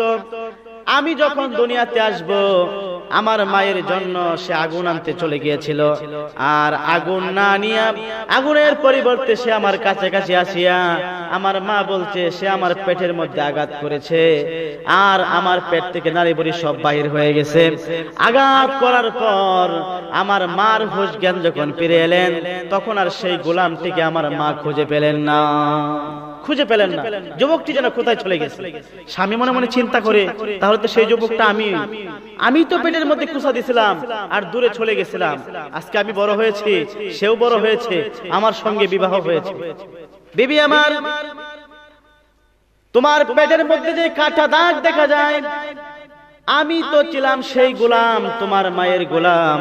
তোমার পেটের মধ্যে যে আঘাতটা করেছিলাম সেটা তো আমিই করেছিলাম। তবে কেন আঘাতটা করেছিলাম জানোনি? একটা মুরব্বী ব্যক্তি আমাকে বলেছিল, তুমি দুনিয়াতে আসার পর 100 যুবকের চরিত্র নষ্ট করবে, এই জন্য আমি তোমাকে জীবিত না রাখার জন্য চেষ্টা করেছিলাম, তুমি যেন মরে যাও। এই জন্য তোমার পেটের মধ্যে আঘাত করে আমি অনেক দূরে পালিয়ে গেছিলাম। জোরে কোন সুবহানাল্লাহ। বাঁচিয়ে রাখছেন কে? জোরে বলেন, বাঁচিয়ে রাখছেন কে? আল্লাহ তাআলা। যুবকটা বলতেছেন, বিবি আমার, মুরব্বী লোকটা আরেকটা কথা বলেছে। কথা হলো, তোমাকে আমি মারতে পারবো না, ছুরি দিয়ে আঘাত করবো, ঠিক মারতে পারবো না, তুমি জীবিতই থাকবা, কিন্তু তোমার মৃত্যু হবে একটা মাকড়সার কারণে। জোরে কোন সুবহানাল্লাহ। কিসের কারণে? কিসের কারণে? মাকড়সা চেনেন না আপনারা? মাকড়সার কারণে মৃত্যু হবে, মুরব্বী লোকটা বলেছে। বিবি বলতেছেন, স্বামী আমার, কত মাকড়সা ঝাড়ু দিয়ে পিটায় মারছি, কত মাকড়সা পা দিয়ে পিষে মারছি, মাকড়সার কারণে আমার মৃত্যু হবে? হতেই পারে না। তুমি আমার স্বামী, অনেক ধনী মানুষ, একটা কাজ করো, আমার জন্য একটা গাছ দিয়ে একটা ঘর বানাও, যেই ঘরের ভিতরে কোনো মাকড়সা প্রবেশ করতে না পারে, এমন একটা ঘর বানাও। স্বামী বললেন, ঠিক আছে, তোমার জন্য এমন ঘরই বানাবো যে ঘরের ভিতরে মাকড়সা প্রবেশ করতে না পারে। স্বামী একটা ঘর বানাইলেন, ছাদের উপরে গ্লাস দিয়ে একটা ঘর বানাইলেন। সেই ঘরের ভিতরে স্ত্রী আর স্বামী তাকে হঠাৎ করে একদিন দেখতে পাইলেন, ঘরের গ্লাসের ছাদের উপরে একটা মাকড়সার জাল দেখা যায়। যেরকম সুবহানাল্লাহ। মরণ থেকে যতই পালাও, মরণ তোমায় লইবে গিরি, যদিও সুদূর আকাশ পানে পালাও সে তাই লাগিয়ে সিঁড়ি। মৃত্যু কিন্তু একদিন আসবে, জোরে বলেন ঠিক না বেঠিক? আল্লাহ তাআলা ঘোষণা করেছেন কুল্লু নাফসিন যায়িকাতুল মাউত, প্রত্যেকটি প্রাণী মৃত্যুশীল, মৃত্যুর স্বাদ তাকে গ্রহণ করতে হবে। প্রত্যেকটি মানুষই মারা যাবে, তবে কে কখন মারা যাবে সেটা কেউ জানে না। সুতরাং স্বামী বলতেছেন বিবি আমার, এই যে বৃদ্ধ মানুষটা বলেছেন একটা মাকড়সার কারণে তোমার মৃত্যু হবে, আমাদের ঘরের ছাদের উপরে একটা মাকড়সার জাল দেখা যায়, মনে হয় এই মাকড়সার কারণেই তোমার মৃত্যু হবে। বিবি বলেন স্বামী আমার, দেখেন আমার হাতের মধ্যে ঝাড়ু আছে, ঝাড়ু দিয়া এই মাকড়সার জালটাকে আমি ভেঙে দিব। এখন এই মাকড়সার জালটা ভেঙে দিচ্ছি, আর যে মাকড়সা দেখা যায় ঝাড়ু দিয়া পিটাইয়া সেই মাকড়সাকে আমি মেরে ফেলবো। সুতরাং মাকড়সা আমাকে কোনো সময় মৃত্যু দিতে পারবে না। এই কথা বলিয়া হাতের মধ্যে একটা ঝাড়ু নিলেন, ঝাড়ু দিয়া মাকড়সার জালটা ভেঙে দিলেন, মাকড়সা মাটিতে পড়ে গেল। স্ত্রী হাতের মধ্যে ঝাড়ু নিয়া ঝাড়ুটা দিয়া মাকড়সার গায়ের মধ্যে জোরে আঘাত করলেন, মাকড়সাটা মরে গেল। মাকড়সা মরে যাওয়ার পর স্ত্রী বলতেছেন স্বামী আমার, দেখো মাকড়সার কারণে নাকি আমার মৃত্যু হবে। মাকড়সাকে শুধু ঝাড়ু দিয়া মেরে আমি ক্ষান্ত হই নাই, আমার পাও দিয়া সেই মাকড়সাকে আমি পিষিয়া দিব। এই কথা বলিয়া বিবি মাকড়সার উপরে পা রাখিয়া পাউটা দিয়া পিষতে শুরু করলেন। হঠাৎ করে মাকড়সার শরীর থেকে একটা কাঁটা এই মহিলার পায়ের মধ্যে বিঁধে যায়। জোরে কোন সুবহানাল্লাহ।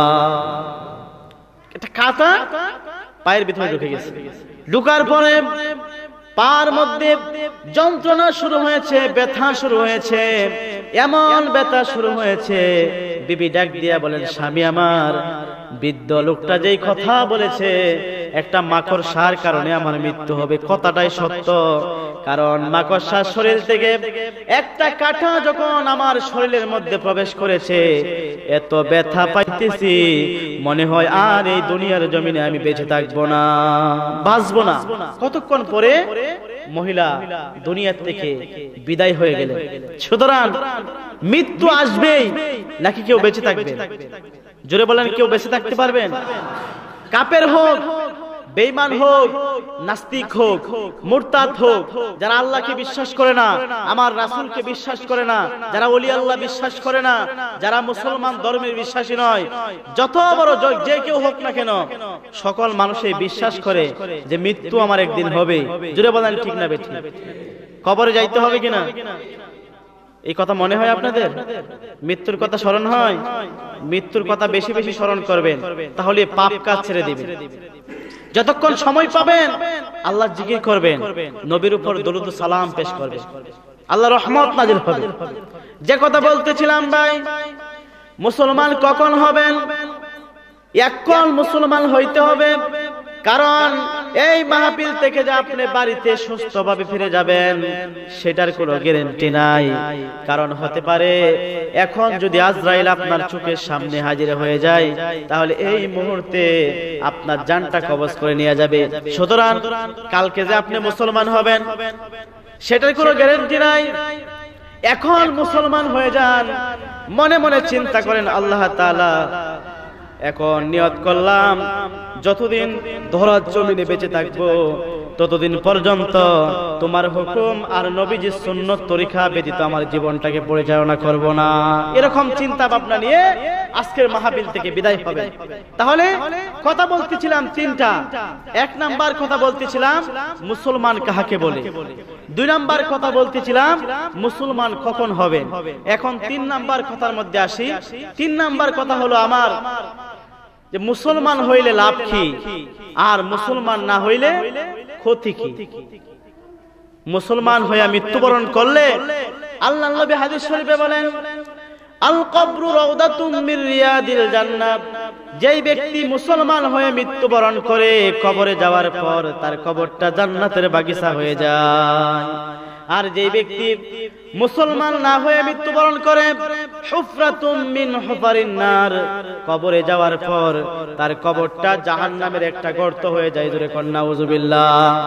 সুতরাং মুসলমান হইলে লাভ হলো, আপনি যদি মুসলমান হয়ে যান তাহলে এই পৃথিবীর যত কিছু দেখতে পান সবকিছু আপনার গোলাম হয়ে যাবে। বাতাস আপনার কথা মানবে, নদী আপনার কথা মানবে, মানুষ আপনাকে ভালোবাসবে। মুসলমান হইলে পরে আপনার বিবি আপনাকে মহব্বত করবে। মুসলমান হইলে আমার আল্লাহ তাআলা আপনাকে ভালোবাসবেন। মুসলমান হইলে নবীজি আপনাকে ভালোবাসবেন। আর মুসলমান হইলে যেদিকে যাবেন সেদিকের মধ্যে আপনার সম্মান মিলতে থাকবে। মুসলমান হইলে বিসমিল্লাহির রহমানির রহিম বলে হাতের মধ্যে নিয়ে যদি ডিমের মধ্যে ফু দেন, ডিম আল্লাহ তাআলার কুদরতে স্বর্ণ হয়ে যাবে। যেরকম সুবহানাল্লাহ। আল্লাহর ওলি বাইজিদ বুস্তামি রাহমাতুল্লাহি আলাইহি মসজিদ থেকে নামাজ পড়ে বাহির হয়েছেন। এক ভিক্ষুকের সঙ্গে দেখা। ভিক্ষুক আয়েশা কয়, হুজুর আল্লাহর রাস্তায় আমাকে কিছু দেন। আল্লাহর ওলি বাইজিদ বুস্তামি পকেটের মধ্যে কিছু নাই। ভিক্ষুককে বললেন, তোমার কাছে কি আছে? ভিক্ষুক বললেন, আমার হাতে একটা ডিম আছে। কি আছে? জোরে বলেন, হাতের মধ্যে কি আছে? ডিম আছে। ডিমটা দাও। বাইজিদ বুস্তামি রাহমাতুল্লাহি আলাইহি ডিমটা হাতের মধ্যে নিয়ে কি যেন বলে ফু দিলেন। ফু দেওয়ার সঙ্গে সঙ্গে ডিমটা স্বর্ণ হয়ে গেল। সুবহানাল্লাহ। ভিক্ষুককে ডিম দিলেন। ভিক্ষুক ডিম নিয়ে বাড়ির দিকে রওনা হয়েছে। বাড়িতে যাওয়ার পর স্ত্রীকে দেখাইলেন স্বর্ণের ডিম। বিবি বলতেছেন, স্বামী স্বর্ণের ডিম কোথায় পাইছো? স্বামী বলেন, আল্লাহর ওলি বাইজিদের কাছে গেছিলাম, যাওয়ার পরে ডিমটা দিলাম, কি বলে যেন ফু দিয়েছে। ফু দেওয়ার সঙ্গে সঙ্গে ডিমটা স্বর্ণ হয়ে গেছে। সুবহানাল্লাহ। বিবি বললেন, স্বামী আমার আবার চলে যাও আল্লাহর ওলি বাইজিদের কাছে। কি কথা বলিয়া ডিমের মধ্যে ফু দিছে, মন্ত্রটা শিখে আসো। আর আমি ডিম বাড়িতে রেডি করে রাখি, সব ডিম আজকে স্বর্ণ বানাবো। স্বামীকে পাঠাইলেন। স্বামী চলে গেলেন। আল্লাহর ওলি বাইজিদের কাছে গিয়া বললেন, হুজুর গতকাল ডিমের মধ্যে কি বলিয়া আপনি ফু দিলেন, ডিম স্বর্ণ হয়ে গেছে, মন্ত্রটা আমার একটু শিখায় দেন, আমিও ডিমের মধ্যে ফু দিয়া স্বর্ণ বানাবো। আল্লাহর ওলি বাইজিদ বললেন, আমি অন্য কিছু বলি নাই, আমি বিসমিল্লাহির রহমানির রহিম বলে ডিমের মধ্যে ফু দিয়েছি, ডিমটা স্বর্ণ হয়ে গেছে। ভিক্ষুক শোনার পরে দৌড় দিয়া বাড়িতে চলে যায়। বিবির কাছে গিয়া বলেন, বিবি আমার যত ডিম আছে সব আমার সামনে এনে দাও, আমি বিসমিল্লাহ বলে ফু দিব, আর সঙ্গে সঙ্গে ডিমগুলা স্বর্ণ হয়ে যাবে। সুবহানাল্লাহ। এত সহজে কি স্বর্ণ হবে? বলেন স্বর্ণ হবে? আল্লাহর ওলির জবান আর আমার জবান কি এক জবান? আমি মিথ্যা কথা বলি, আমি সুদ খাই, আমি ঘুষ খাই, আমি মিথ্যা কথা বলি, আমি জুলুম করি, অত্যাচার করি, আমার এই জবান অপবিত্র হয়ে গেছে। সুতরাং এই জবানের কোনো মূল্য নাই। আর আল্লাহর ওলি এই জবান দিয়া আল্লাহর নাম জপতে জপতে, আল্লাহর জিকির করতে করতে, নবীর শান গাইতে গাইতে, নবীর নামে দুরূদ পড়তে পড়তে এই জবানকে পবিত্র করেছেন। সুতরাং এই জবানের দাম আল্লাহর কাছে বেশি বিদায় বিসমিল্লাহ বলে ফু দিয়া ডিমকে স্বর্ণ বানাইছেন। জোরে কোন সুবহানাল্লাহ। ভিক্ষুক বাড়িতে গিয়া বিবিকে বললেন, ডিম আনো স্বর্ণ বানাই। বিবি অনেকগুলা ডিম নিয়ে ভিক্ষুকের সামনে দিলেন আর বললেন, নেন স্বর্ণ বানিয়ে পেলেন। এবার স্বামী বিসমিল্লাহির রহমানির রহিম বলে ডিমের মধ্যে ফু দেয়, কিন্তু ডিম তো স্বর্ণ হয় না। আবার চলে গেলেন। বিবি বলতেছেন, স্বামী আমার আল্লাহর ওলি বাইজিদ যে মন্ত্র তোমাকে শিখায় দিয়েছে ডিমকে স্বর্ণ বানানোর, সেই মন্ত্র মনে হয় তুমি ভুলে গেছো। সুতরাং আবার চলে দাও আল্লাহর ওলি বাইজিদের কাছে, শিখে আসো ঠিক করে। আবার চলে গেলেন।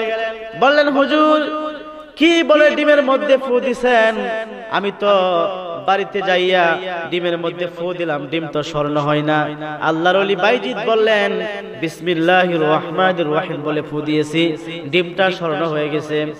এবার ভিক্ষুক বলেন, হুজুর আমিও তো বাড়িতে যাইয়া বিসমিল্লাহির রহমানির রহিম বলে ডিমের মধ্যে ফু দিয়েছি, ডিমটা স্বর্ণ হয় না, তার কারণ কি? আল্লাহর ওলি বাইজিদ বুস্তামি রাহমাতুল্লাহি আলাইহি বললেন, এই জবানকে আগে পবিত্র করতে হবে। পবিত্র জবান দিয়া মৃত গাছের মধ্যে ফু দিলে আল্লাহ তাআলা বিসমিল্লাহর বরকতে মৃত গাছকে জিন্দা করে দিবেন। যেরকম সুবহানাল্লাহ। সুতরাং জবানটাকে পবিত্র করতে হবে, মুসলমান হতে হবে। মুসলমান আমাদের প্রত্যেকটি কদমে কদমে ভুল হয়, আমরা অন্যায় করে ফেলি। ভাই কথা বলবেন না। আমরা প্রত্যেকটি কদমে কদমে ভুল করে ফেলি, নবীর তরিকা অনুযায়ী চলি না। দেখেন আমাদের প্রত্যেকটি কদমে কদমে ভুল আছে না? বলেন ভুল আছে না? আছে। এটা দেশ বাংলাদেশ। বাংলাদেশের মধ্যে কতিপয় নাস্তিক আমার নবীকে গালি দেয়, ইসলাম ধর্ম নিয়ে কটাক্ষ করে। কয়েকদিন আগেও দেখলাম একটা নায়ক, তার নাম নাকি ফারুক নাকি জানি, সে বলেছে বাংলাদেশ স্বাধীন করেছি বেঁচে থাকার জন্য, ইসলাম ধর্মের কোনো কিছুর জন্য না। জোরে কোন নাউজুবিল্লাহ। নবীর বিরুদ্ধে কথা বলে, আল্লাহর হুকুমের বিরুদ্ধে কথা বলে, নবীর আদর্শের বিরুদ্ধে কথা বলে, এই জমিনে বেঁচে থাকার কোনো অধিকার নাই। জোরে বলেন ঠিক না বেঠিক? কারণ এই জমিন আল্লাহ তাআলা উৎসর্গিত করেছেন আমার নবীর নামে। জোরে কোন ঠিক না বেঠিক? আল্লাহ তাআলা বলেন এই জমিনকে সৃষ্টি করতাম না, আসমানে ফেরেশতা বানাইতাম না, জমিনে ফেরেশতা বানাইতাম না, 7টা জাহান্নাম 8টা জান্নাত বানাইতাম না, আসমান জমিন কোনো কিছু বানাইতাম না, লৌহ বানাইতাম না, কলম বানাইতাম না, কুরসি বানাইতাম না, কদ্বীপ বদ্বীপ উপদ্বীপ কোন দ্বীপ বানাইতাম না। যে নবীকে সৃষ্টি না করলে এই নবীর বিরুদ্ধে যারা কথা বলবে, এই নবীর আদর্শের বিরুদ্ধে যারা কথা বলবে, এই দুনিয়ার জমিনে বেঁচে থাকার তাদের কোনো অধিকার নাই। জোরে বলেন ঠিক না বেঠিক?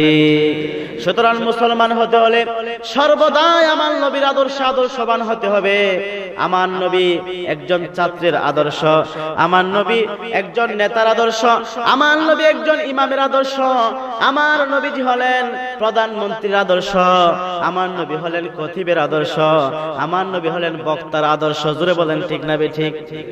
আপনি যদি প্রধানমন্ত্রী হইতে চান, মুসলমান প্রধানমন্ত্রী, তাহলে মদিনার প্রেসিডেন্ট, মদিনার সরকার আমার নবী মুহাম্মদুর রাসূলুল্লাহ সাল্লাল্লাহু আলাইহি ওয়াসাল্লামের দিকে তাকান। আমার নবী কি সরকার ছিলেন না? বলেন সরকার ছিলেন কিনা? প্রধানমন্ত্রী ছিলেন কিনা? বলেন ছিলেন। নবীজি প্রধানমন্ত্রী ছিলেন, নবীজি বিচার করেছেন, নবীজি শাসন করেছেন। সুতরাং নবীজি কেমনে বিচার করেছেন সেই বিচারের দিকে লক্ষ্য করে আমাদেরকে চলতে হবে। আজকে আমাদের সমাজে বিচার হয়, মুখ বুজে খাজিনদারি হয়, কারণ হক বিচার হয় না, যার কারণে সমাজ থেকে অন্যায় দুলিচ্ছাত হয় না। বলেন ঠিক না বেঠিক? হযরত আবু বকর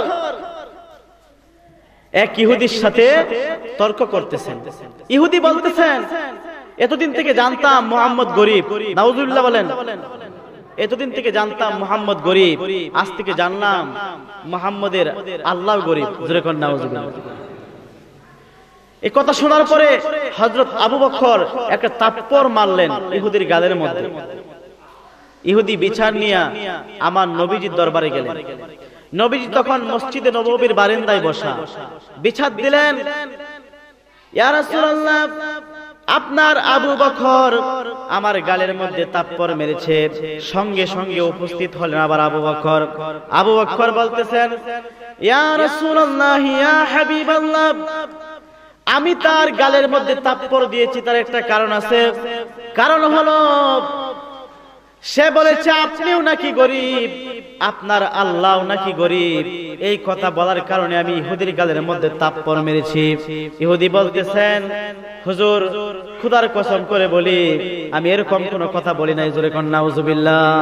মিথ্যা কথা বলতেছে। বিচার যে হবে, বিচারে সাক্ষী লাগবে না? সাক্ষী দরকার। আজকে তো আমাদের সমাজে সাক্ষী খুঁজে পাওয়া যায় না। সাক্ষী তো টাকা দিয়ে কিনে নেয়, মিথ্যা সাক্ষী দেয়।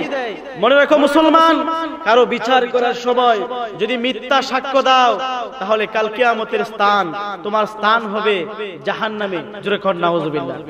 মিথ্যা সাক্ষ্য দিয়ে কেউ জাহান্নামের পথ খুঁজে নেবেন না। নবীজি আমার বলতেছেন, আবু বকর, তুমি যে থাপ্পড় দিয়েছো তার গালের মধ্যে, সে যে এই কথা বলেছে, কথার কারণে তুমি তার গালের মধ্যে থাপ্পড় দিয়েছো, সেটার প্রমাণ দেখাও। প্রমাণ যদি না দেখাইতে পারো, সাক্ষী যদি না দেখাইতে পারো, তাহলে তোমার বিরুদ্ধে আমি আজকে রায় দিব। আবু বকর বললেন, ইয়া রাসূলুল্লাহ, আমার কোনো সাক্ষী নাই। আপনাকে গালি দিয়েছে, আপনি রাসূলকে গালি দিয়েছে, আল্লাহকে গালি দিয়েছে। আল্লাহর বিরুদ্ধে কথা বলার কারণে, আপনি রাসূলের বিরুদ্ধে কথা বলার কারণে ইহুদিকে আমি থাপ্পড় মেরেছি। এই জন্য যদি আমার বিরুদ্ধে রায় চলে যায়, তাহলে আমি সেই বিরুদ্ধে রায় নিতে রাজি আছি। জোরে কোন সুবহানাল্লাহ। নবীজি কি হযরত আবু বকর কি নবীজি দূরের মানুষ না কাছের? বলেন তো কিরকম কাছের? গুহার সাথী, হিজরতের সাথী হযরত আবু বকর।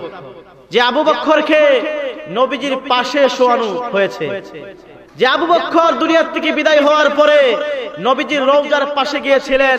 সাহাবায়ে কেরাম বলেছিলেন, ইয়া রাসূলুল্লাহ, আপনার প্রিয়তম সাহাবী হযরত আবু বকরকে আপনার কাছে দাফন করব নাকি দূরে দাফন করব? এই কথা একবার বলেছেন, কোনো জবাব আসছে না। দ্বিতীয়বার বলেছেন, কোনো জবাব আসছে না। তৃতীয়বার রওজার থেকে থরথর করে কাঁপতে লাগলেন, আর রওজার থেকে একটা জবাব আসলেন। জোরে কোন সুবহানাল্লাহ। নবীজি কবরে জিন্দা না মৃত? বলেন মৃত না জিন্দা? নবীজির রওজায়ে মুবারক থেকে একটি কথা ভেসে আসলো। হঠাৎ করে নবীজির রওজায়ে মুবারক থরথর করে কাঁপতে লাগলো, আর বলতে লাগলো, আমার প্রিয়তম সাহাবী আবু বকরকে দূরে কোথাও নিয়ে যাও না, আমার সঙ্গে পার্শ্ববর্তী স্থানের মধ্যে শোয়ায়া দাও। জোরে কোন সুবহানাল্লাহ। সেই আবু বকর, নবীজি বলতেছেন, আবু বকর, তুমি যদি সাক্ষী না দেখাইতে পারো, তাহলে তোমার বিরুদ্ধে রায় দিব। আবু বকর বলেন, ইয়া রাসূলুল্লাহ, আমার নামের পিছনে যে সিদ্দিক উপাধি, সেটা তো আপনি লাগাইছেন। সিদ্দিক শব্দের অর্থ হলো সত্যবাদী। আপনি রাসূলই তো আমাকে সত্যবাদী বলেছেন। তাহলে আজকে যে আমি কথা আপনার সম্মুখে বলতেছি, সেই কথা আপনি কেন বিশ্বাস করেন না? আমার নবীজি বললেন, আবু বকর, তুমি যে সত্য কথা বলো, জীবনে কোনোদিন মিথ্যা কথা বলো নাই, সেটা আমি রাসূল ভালো কইরা জানি। কিন্তু আজকের যে বিচার সম্পাদন হবে, এই বিচারের মধ্যে সিদ্দিক উপাধি দিয়ে কোনো বিচার চলবে না। কোন সুবহানাল্লাহ। আবু বকরের বিরুদ্ধে রায় দিবেন নবীজি। আজকে বিচারকরা রায় দেয়, বাতিজা যদি অপরাধ করে, বাতিজার বিরুদ্ধে যদি মামলা দায়ের করা হয় কারো কাছে যে আপনার বাতিজা অপরাধ করেছে, বাতিজা বলে বিচার হয় না। বিচার নাই, সঠিক বিচার নাই দেখে সমাজের মধ্যে নানা অন্যায় অপরাধে ভরে গেছে। জোরে বলেন ঠিক না বেঠিক? সমাজ থেকে অন্যায় অপরাধ দূর করতে হলে, দূরীভূত করতে হলে সমাজের মধ্যে সঠিক বিচার কায়েম করতে হবে। সুতরাং নবীজি যখন হযরত আবু বকরের বিরুদ্ধে রায় দিবেন, এমন সময় আল্লাহ তাআলা বলতেছেন, জিব্রাইল, আমার বন্ধুর কানে কানে খবর শুনিয়ে দাও, হযরত আবু বকরের পক্ষে দুনিয়ার জমিনে যদি কেউ সাক্ষ্য না দেয়, আমি রাসূল স্বয়ং আবু বকরের পক্ষে সাক্ষী দিলাম। জোরে কোন সুবহানাল্লাহ। আমি আবু বকরের পক্ষে সাক্ষী দিলাম। এই কথা বলার পরে নবীজি বলতেছেন, ইহুদি, তুমি না বলছো এই কথা বলো নাই, তাহলে এখন কোথায় থেকে আসলো? আল্লাহ তাআলা তো ওহী নাযিল করছে। ইহুদি বলে, আমি কি জানতাম যে ওহী নাযিল হইব? এই কথা বলিয়া ইহুদি দৌড় দিয়ে এখান থেকে পালিয়ে গেলেন। আপনাদের সম্মুখে এই কথা আমি এই জন্যই বললাম, নবীজি কিরকম সঠিক বিচার করেছেন। নবীজিও তো প্রধানমন্ত্রী ছিলেন, নবীজি ছিলেন মদিনার প্রেসিডেন্ট, মদিনার সরকার, রাষ্ট্র চালিয়েছেন, রাষ্ট্রের প্রধান ছিলেন। আমার নবী রাষ্ট্রের প্রধানের একজন আদর্শ। কেউ যদি ইসলামিক শাসন ব্যবস্থা কায়েম করতে চায়, তাহলে আমার নবীর দিকে তাকাইতে হবে কিনা বলেন? তাকাইতে হবে।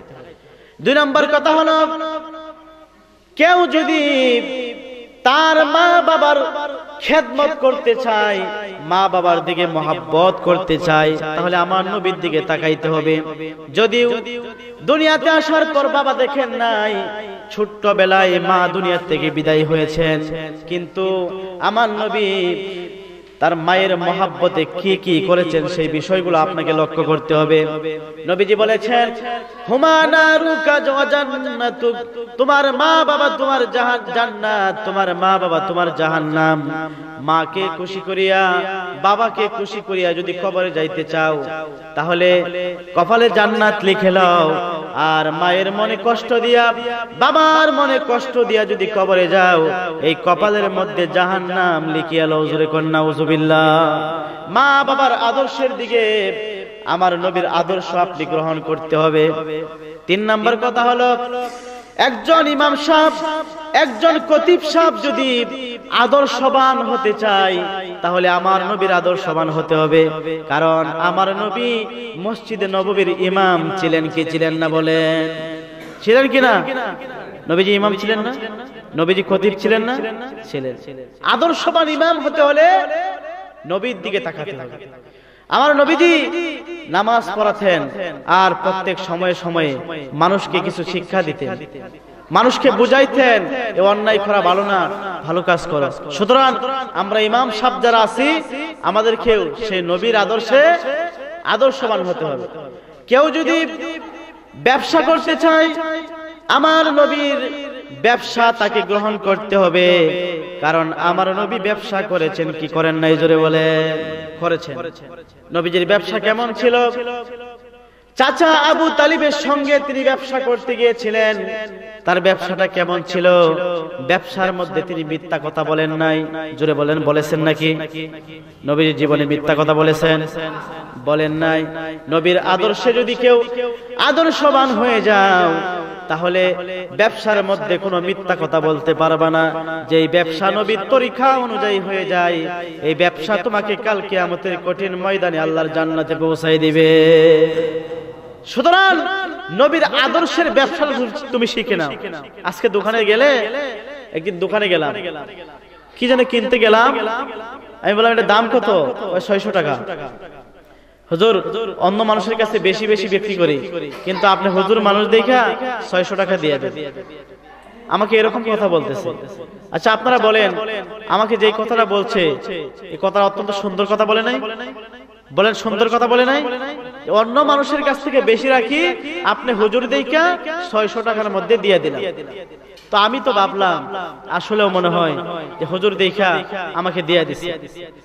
বুঝতে পারলাম লোকটা মিথ্যা কথা বলে নাই, কিন্তু পরবর্তীতে আমি এটার হিসাব মিলিয়ে অন্য জায়গায় জিজ্ঞাসা করে দেখতে পাইলাম এটার দাম আরো অনেক কম, কিন্তু আমি হুজুর বলে আমাকে ঠকাইছেন।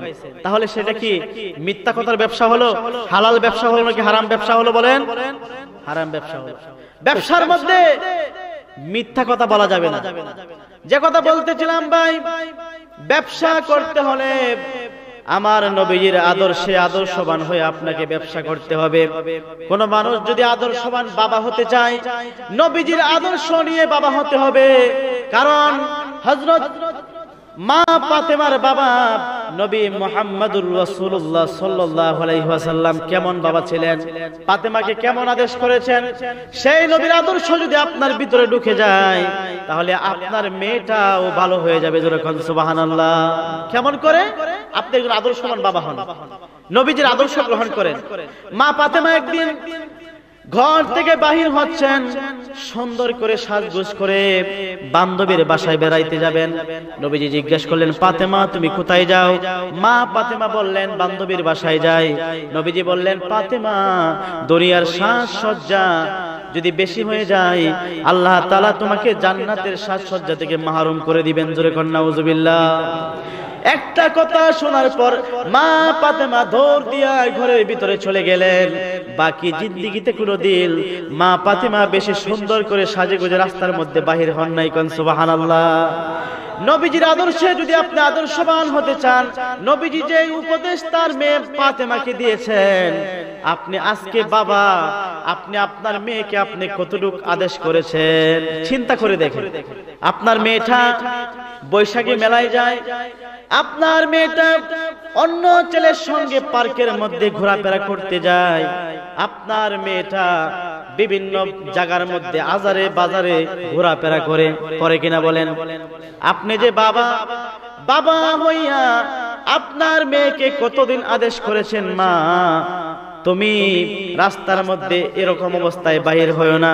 আল্লাহ তাআলা বলেন, ইয়া আইয়ুহাল্লাযীনা আমানু কু আনফুসাকুম ওয়া আহলিকুম নারা। ঈমানদারেরা, বিশ্বাসীরা, নিজে দুজখের আগুন থেকে বাঁচো, তোমার আহাল পরিবার পরিস্বজনকে দুজখের আগুন থেকে বাঁচাও। জোরে কোন সুবহানাল্লাহ। সুতরাং নিজে বাবা হইলেন, নিজে তো নামাজ পড়তে আসলেন মসজিদে, নামাজ পড়ে বাড়িতে চলে গেলেন, কিন্তু আপনার মেয়েটা যে বেপরদা অবস্থায় রাস্তার মধ্যে বাহির হয়েছে, আপনার মেয়েকে তো আপনি কিছুই বললেন না। সুতরাং নবীজির আদর্শের বাবা আপনি আজও হতে পারেন না। নবীর আদর্শের বাবা হতে হলে মেয়েকে আদেশ করতে হবে, মা বুরকা ছাড়া ঘর থেকে বাহির হইতে পারবা না। নবীজি তো ফাতেমাকে কোনোদিন বোরকা ছাড়া বাহির হইতে দেন নাই, নাকি মা ফাতেমা বেপরদা অবস্থায় কোনোদিন বাহির হইছেন? বলেন, বাহির হইছেন নি? না, বাহির হন নাই।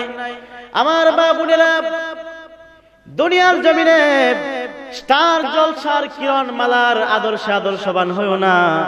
মা ফাতেমার জিন্দেগি তালাশ করো, মা ফাতেমার জীবনটাকে তোমার জীবনের সাথে মিলাও, দেখো তুমি কতটুকু হইতে পেরেছ। আর বাপজান যারা হয়েছেন, যাদের মেয়ে সন্তান আছে, ছেলে সন্তান আছে, তাদেরকে বলে যায় আপনার মেয়েকে আপনি সর্বদা আদেশ করতে হবে, মা বেপরদা অবস্থায় ঘোরাফেরা করতে পারবা না। যদি বেপরদা অবস্থায় চলো, ঘোরাফেরা করো, তাহলে কিন্তু তোমার খানা বন্ধ করে দিব, তোমার টাকা দেওয়া বন্ধ করে দিব। এরকম কিছু যদি ঠাঁই দিতে দেখেন, আপনার মেয়েটা একদিন আদর্শবান একটা মা হয়ে যাবে। জোরে বলেন ঠিক না বেঠি? ঠাঁই দেন আপনার মেয়েকে। আজকে বাবা হইয়া নিজেই এমন জামা সন্তানকে দেয়, যে জামাটা পরলে রাস্তার মধ্যে বাহির হইলে সন্তানের সমস্ত অঙ্গ প্রত্যঙ্গ দেখা যায়। এই সন্তানকে কাল কিয়ামতের কঠিন ময়দানে ফেরেশতারা প্রশ্ন করবেন, তুমি কেন বেপরদায় ঘোরাফেরা করেছিলে? সন্তান বলবে, আমার কোনো দোষ নাই, আমার কোনো দোষ নাই। আমার আব্বা আমাকে যে জামা বানিয়ে দিয়েছে, সেই জামাটা এরকম ছিল, এই কারণে রাস্তার মধ্যে ঘুরেছি, ওই কারণে আজকে তোমার হাতে ধরা পড়েছি। ফেরেশতা বলবেন, কোনো অজুহাত চলবে না। যেরকম জামা পরে রাস্তার মধ্যে বেপরদা অবস্থায় ঘোরাফেরা করেছো, আজকে জাহান্নামে যাও। এবার সন্তান বলবে, আমার বাবা আমাকে যেই জামাটা বানিয়ে দিয়েছিলেন, সেই জামার কারণে আজকে আমি জাহান্নামে যাচ্ছি।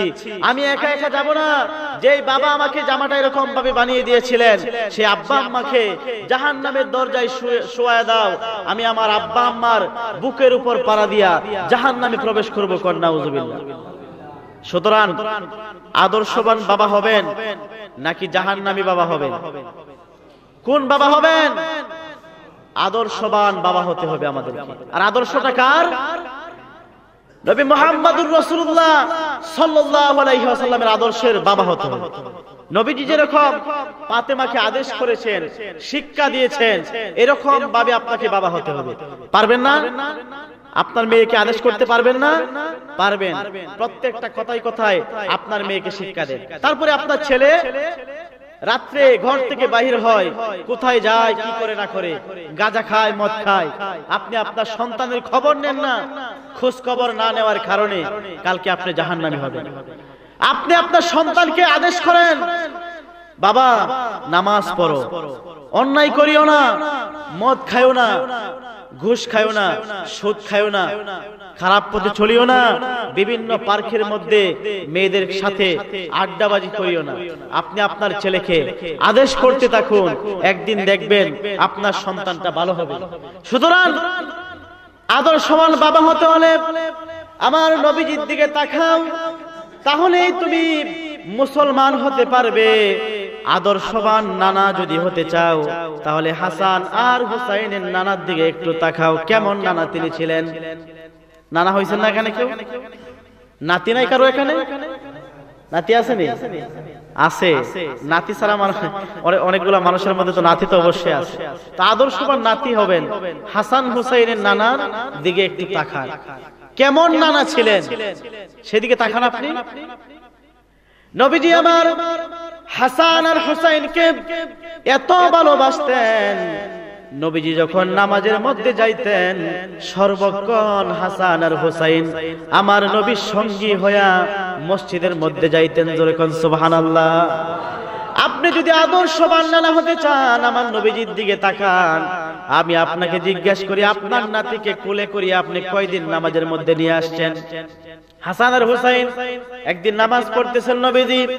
হাসান নবীজির ঘাড়ের উপর ভর করে বসলেন। নবীজি সেজদার মধ্যে মাথা নুয়ে সেজদা করতেছিলেন। নবীজি মনে মনে চিন্তা করলেন, এখন যদি আমি হাসানকে খাদের মধ্যে নিয়ে নামাজ পড়তে পারি, পড়তে থাকি, হাসানের মোহাব্বত যদি আমার ভিতরে বেশি হয়ে যায়, হয়তো আল্লাহ তাআলা আমার দিকে রাগান্বিত হয়ে যাবেন। এই কথা ভাবিয়া হাসানকে গান থেকে নামাইয়া পাশে দাঁড় করাইয়া নবীজি আবার নামাজের মধ্যে দাঁড়িয়ে গেলেন। এমন সময় হযরত জিবরাইল নবীজির কাছে এসে বলতেছেন, ইয়া রাসূলুল্লাহ, ইয়া হাবিবাল্লাহ, আল্লাহ তাআলা বলেছেন আপনি আপনার নাতি হাসান আর হুসাইনকে যতটুকু ভালোবাসেন, আল্লাহ তাআলা তার চেয়ে আরো অধিক গুণ বেশি ভালোবাসেন। জোরে কোন সুবহানাল্লাহ। আদর্শবান নানা যদি আপনি হতে চান, তাহলে হাসান হুসাইনের নানার মতো হয়ে যান। হাসান হুসাইনকে যেরকম মুহাব্বত নবীজি করেছেন, আপনিও সেরকম মুহাব্বত করেন। হাসান হুসাইনকে যেরকম শিক্ষা নবীজি দিয়েছেন, আপনিও আপনার নাতিকে এমন শিক্ষায় শিক্ষিত করেন। আজকে নানা হয়েছে ঠিক, কিন্তু নাতির ব্যাপারে কোনো আদর্শ নাই, নাতির ব্যাপারে আমাদের কোনো ভূমিকা নাই। বলেন ঠিক না ঠিক? নবীর আদর্শের সাথে মিলায় দেখেন, আপনি নাতির জন্য কি করেছেন, নাতির জন্য আপনি কি করেছেন তাকিয়ে দেখেন। সুতরাং যে কথা বলতেছিলাম ভাই, প্রত্যেকটি জায়গায় জায়গায় আপনাকে আদর্শ নিতে হবে। কার? জোরে বলেন, আদর্শ নেবেন কার? আদর্শ কার নেবেন? রাসূলের আদর্শ নিতে হবে। জায়গায় জায়গায় রাসূলের আদর্শ নেন। রাসূল রাস্তা দিয়ে কেমনে হাঁটতেন, সেই হাঁটার আদর্শ নেন। নবীজি মাথার মধ্যে রুমাল দিয়া রাস্তায় যখন হাঁটতেন, তখন নিজ দিকে তাকায় তাকায় হাঁটতেন। এদিক তাকান নাই, ওদিক তাকান নাই, সামনের দিকে তাকান নাই, পিছনের দিকে তাকান নাই, উপরের দিকে তাকান নাই। রাস্তা দিয়া নবীজি নিজ দিকে তাকিয়ে তাকিয়ে হাঁটতেন। আর আল্লাহ তাআলা বলেন, কুল লিল মুমিনিনা ইয়াগুদ্দু মিন আবসারিহিম। হে নবী, আপনি মুমিন পুরুষদেরকে জানায় দিন, তারা যেন রাস্তায় হাঁটার সময় তাদের চক্ষুকে নিম্নগামী করে রাখে। জোরে কোন সুবহানাল্লাহ। নবীর আদর্শে আদর্শবান হন, তাহলে আপনি মুসলমান। আর নবীর আদর্শে যদি আদর্শবান না হন, তাহলে কিন্তু আপনি মুনাফিক হয়ে অথবা বেঈমান হয়ে মৃত্যুবরণ করবেন। নবীর আদর্শের মাথার চুল আপনাকে কাটতে হবে। আজকে যুবকেরা চুল কাটে আমেরিকা, মেড ইন আমেরিকা, বিভিন্ন ডিজাইন। দেখবেন চুল কাটিং এ, হেয়ার সেলুনে গেলে দেখবেন কি বিভিন্ন স্টাইলের ডিজাইনের চুল কাটিং দেখা যায়।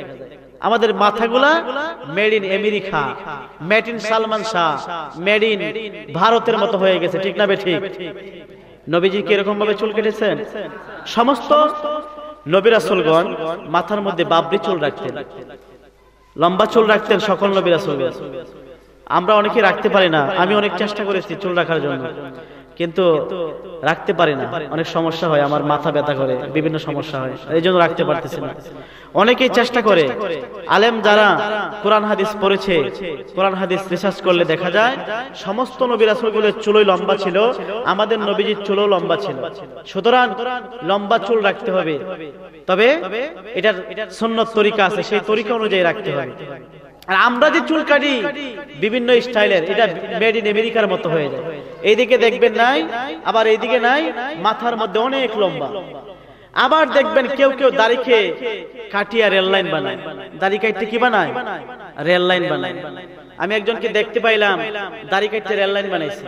এই দিকে দুইটা রেল লাইনের মতো দেখা যায়, এইদিকেও নাই, মাঝখানেও নাই। তো জিজ্ঞেস করলাম, ভাই আপনি দাড়ি কি করলেন? কই রেল লাইন বানাইছে। নাউজুবিল্লাহ বলেন। নবীজির সুন্নতকে নিয়ে রেল লাইন নাকি? এতটুকু কি নবীর মুহাব্বত? নবী তোমার জন্য কত মুহাব্বত করেছেন, আর তুমি নবীকে কতটুকু মুহাব্বত করো? নবী সারাটি জীবন তোমার জন্য কেঁদেছেন, এখনো নবীজি রওজায় কাটতেছেন তোমার জন্য, আমার জন্য। আর তুমি রাসূলকে কতটুকু মুহাব্বত করো? রাসূলের দাড়ি কাটতে তুমি রেল লাইন বানাও। আমরা দাড়ি রাখতে রাজি আছি না নাই? বলেন দাড়ি রাখতে রাজি আছি না নাই? আল্লাহ তাআলা কবুল করুক, বলেন আমিন। দাড়ি নিয়ে মশকারি করবেন না, দাড়ি নিয়ে ঠাট্টা করবেন না, নবীজির সুন্নত নিয়ে ঠাট্টা করবেন না। আমার রাসূল আপনার প্রতি বেজার হয়ে যাবে। নবীর মহব্বত দুখান, আদর্শবান হন। যে কথা বলতেছিলাম ভাই, আপনি যদি আদর্শবান আমানতদার হতে চান, আমার নবী মুহাম্মদুর রাসূলুল্লাহ সাল্লাল্লাহু আলাইহি ওয়াসাল্লামের দিকে তাকান। নবীজি ছিলেন শ্রেষ্ঠ আমানতদার। শ্রেষ্ঠ কি? আমানতদার। যেদিন নবী মক্কা থেকে হিজরত করে মদিনায় যাবেন, হযরত আলীকে বললেন, আলী আমার বিছানার মধ্যে তুমি শুয়ে থাকো, আমার চাদরটা গায়ে দিয়া। হযরত আলী জিজ্ঞেস করলেন, ইয়া রাসূলুল্লাহ, আপনি যে মদিনায় চলে যাবেন, আমি কি এখানে শুয়ে থাকবো? তাহলে কাফের বেঈমানেরা তো আমাকে মেরে ফেলবে, আমি তো মারা যাব। তবে ইয়া রাসূলুল্লাহ, মৃত্যুবরণ করব এই জন্য দুঃখ প্রকাশ করতেছি না, দুঃখ প্রকাশ করতেছি এই জন্য আপনি যে মদিনায় চলে যাচ্ছেন, আপনার নুরানি চেহারা না দেখলে তো আমি আলীর ভালো লাগবে না। জোরে কোন সুবহানাল্লাহ। আমার ভালো লাগবে না আপনার চেহারা না দেখলে। নবীজি বললেন, আলী চিন্তার কোনো কারণ নাই, মানুষ যে আমানতগুলো আমার কাছে দিয়েছিল, সেই আমানতের পয়সাগুলা আগামীকাল সকাল বেলা তুমি মানুষের দ্বারে দ্বারে পৌঁছে সবার কাছে দিয়ে দিও। আর তুমি দুনিয়া থেকে বিদায় হবে না, আমি রাসূল বলে গেলাম আগামীকাল সকাল বেলা মানুষের আমানত দিয়া তুমি আমার কাছে চলিয়া যাইবা। জোরে কোন সুবহানাল্লাহ। হুজুর আয়েশা বলেছেন, আমি আমার আলোচনা গুছিয়ে ফেলবো।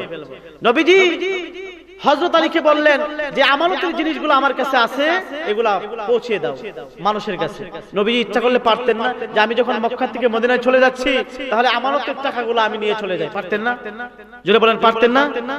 কারো মাল খাইছেন জীবনে? কারো 1 টাকা খাইছেন? জোরে বলেন, 1 টাকা খাইছেন না? এইজন্য আল্লাহ নবী বলেছেন, আল মুসলিমু মান সালিমাল মুসলিমুনা মিন লিসানিহি ওয়া ইয়াদিহি। এই মুখটাকে মানুষের কাছ থেকে নিরাপদ রাখতে হবে। নবীজি চলে গেছেন আর আলীকে বলছেন আমানতের মালগুলা মানুষের হাতে হাতে পৌঁছে দাও। হযরত আলী হাতে হাতে পৌঁছে দিলেন।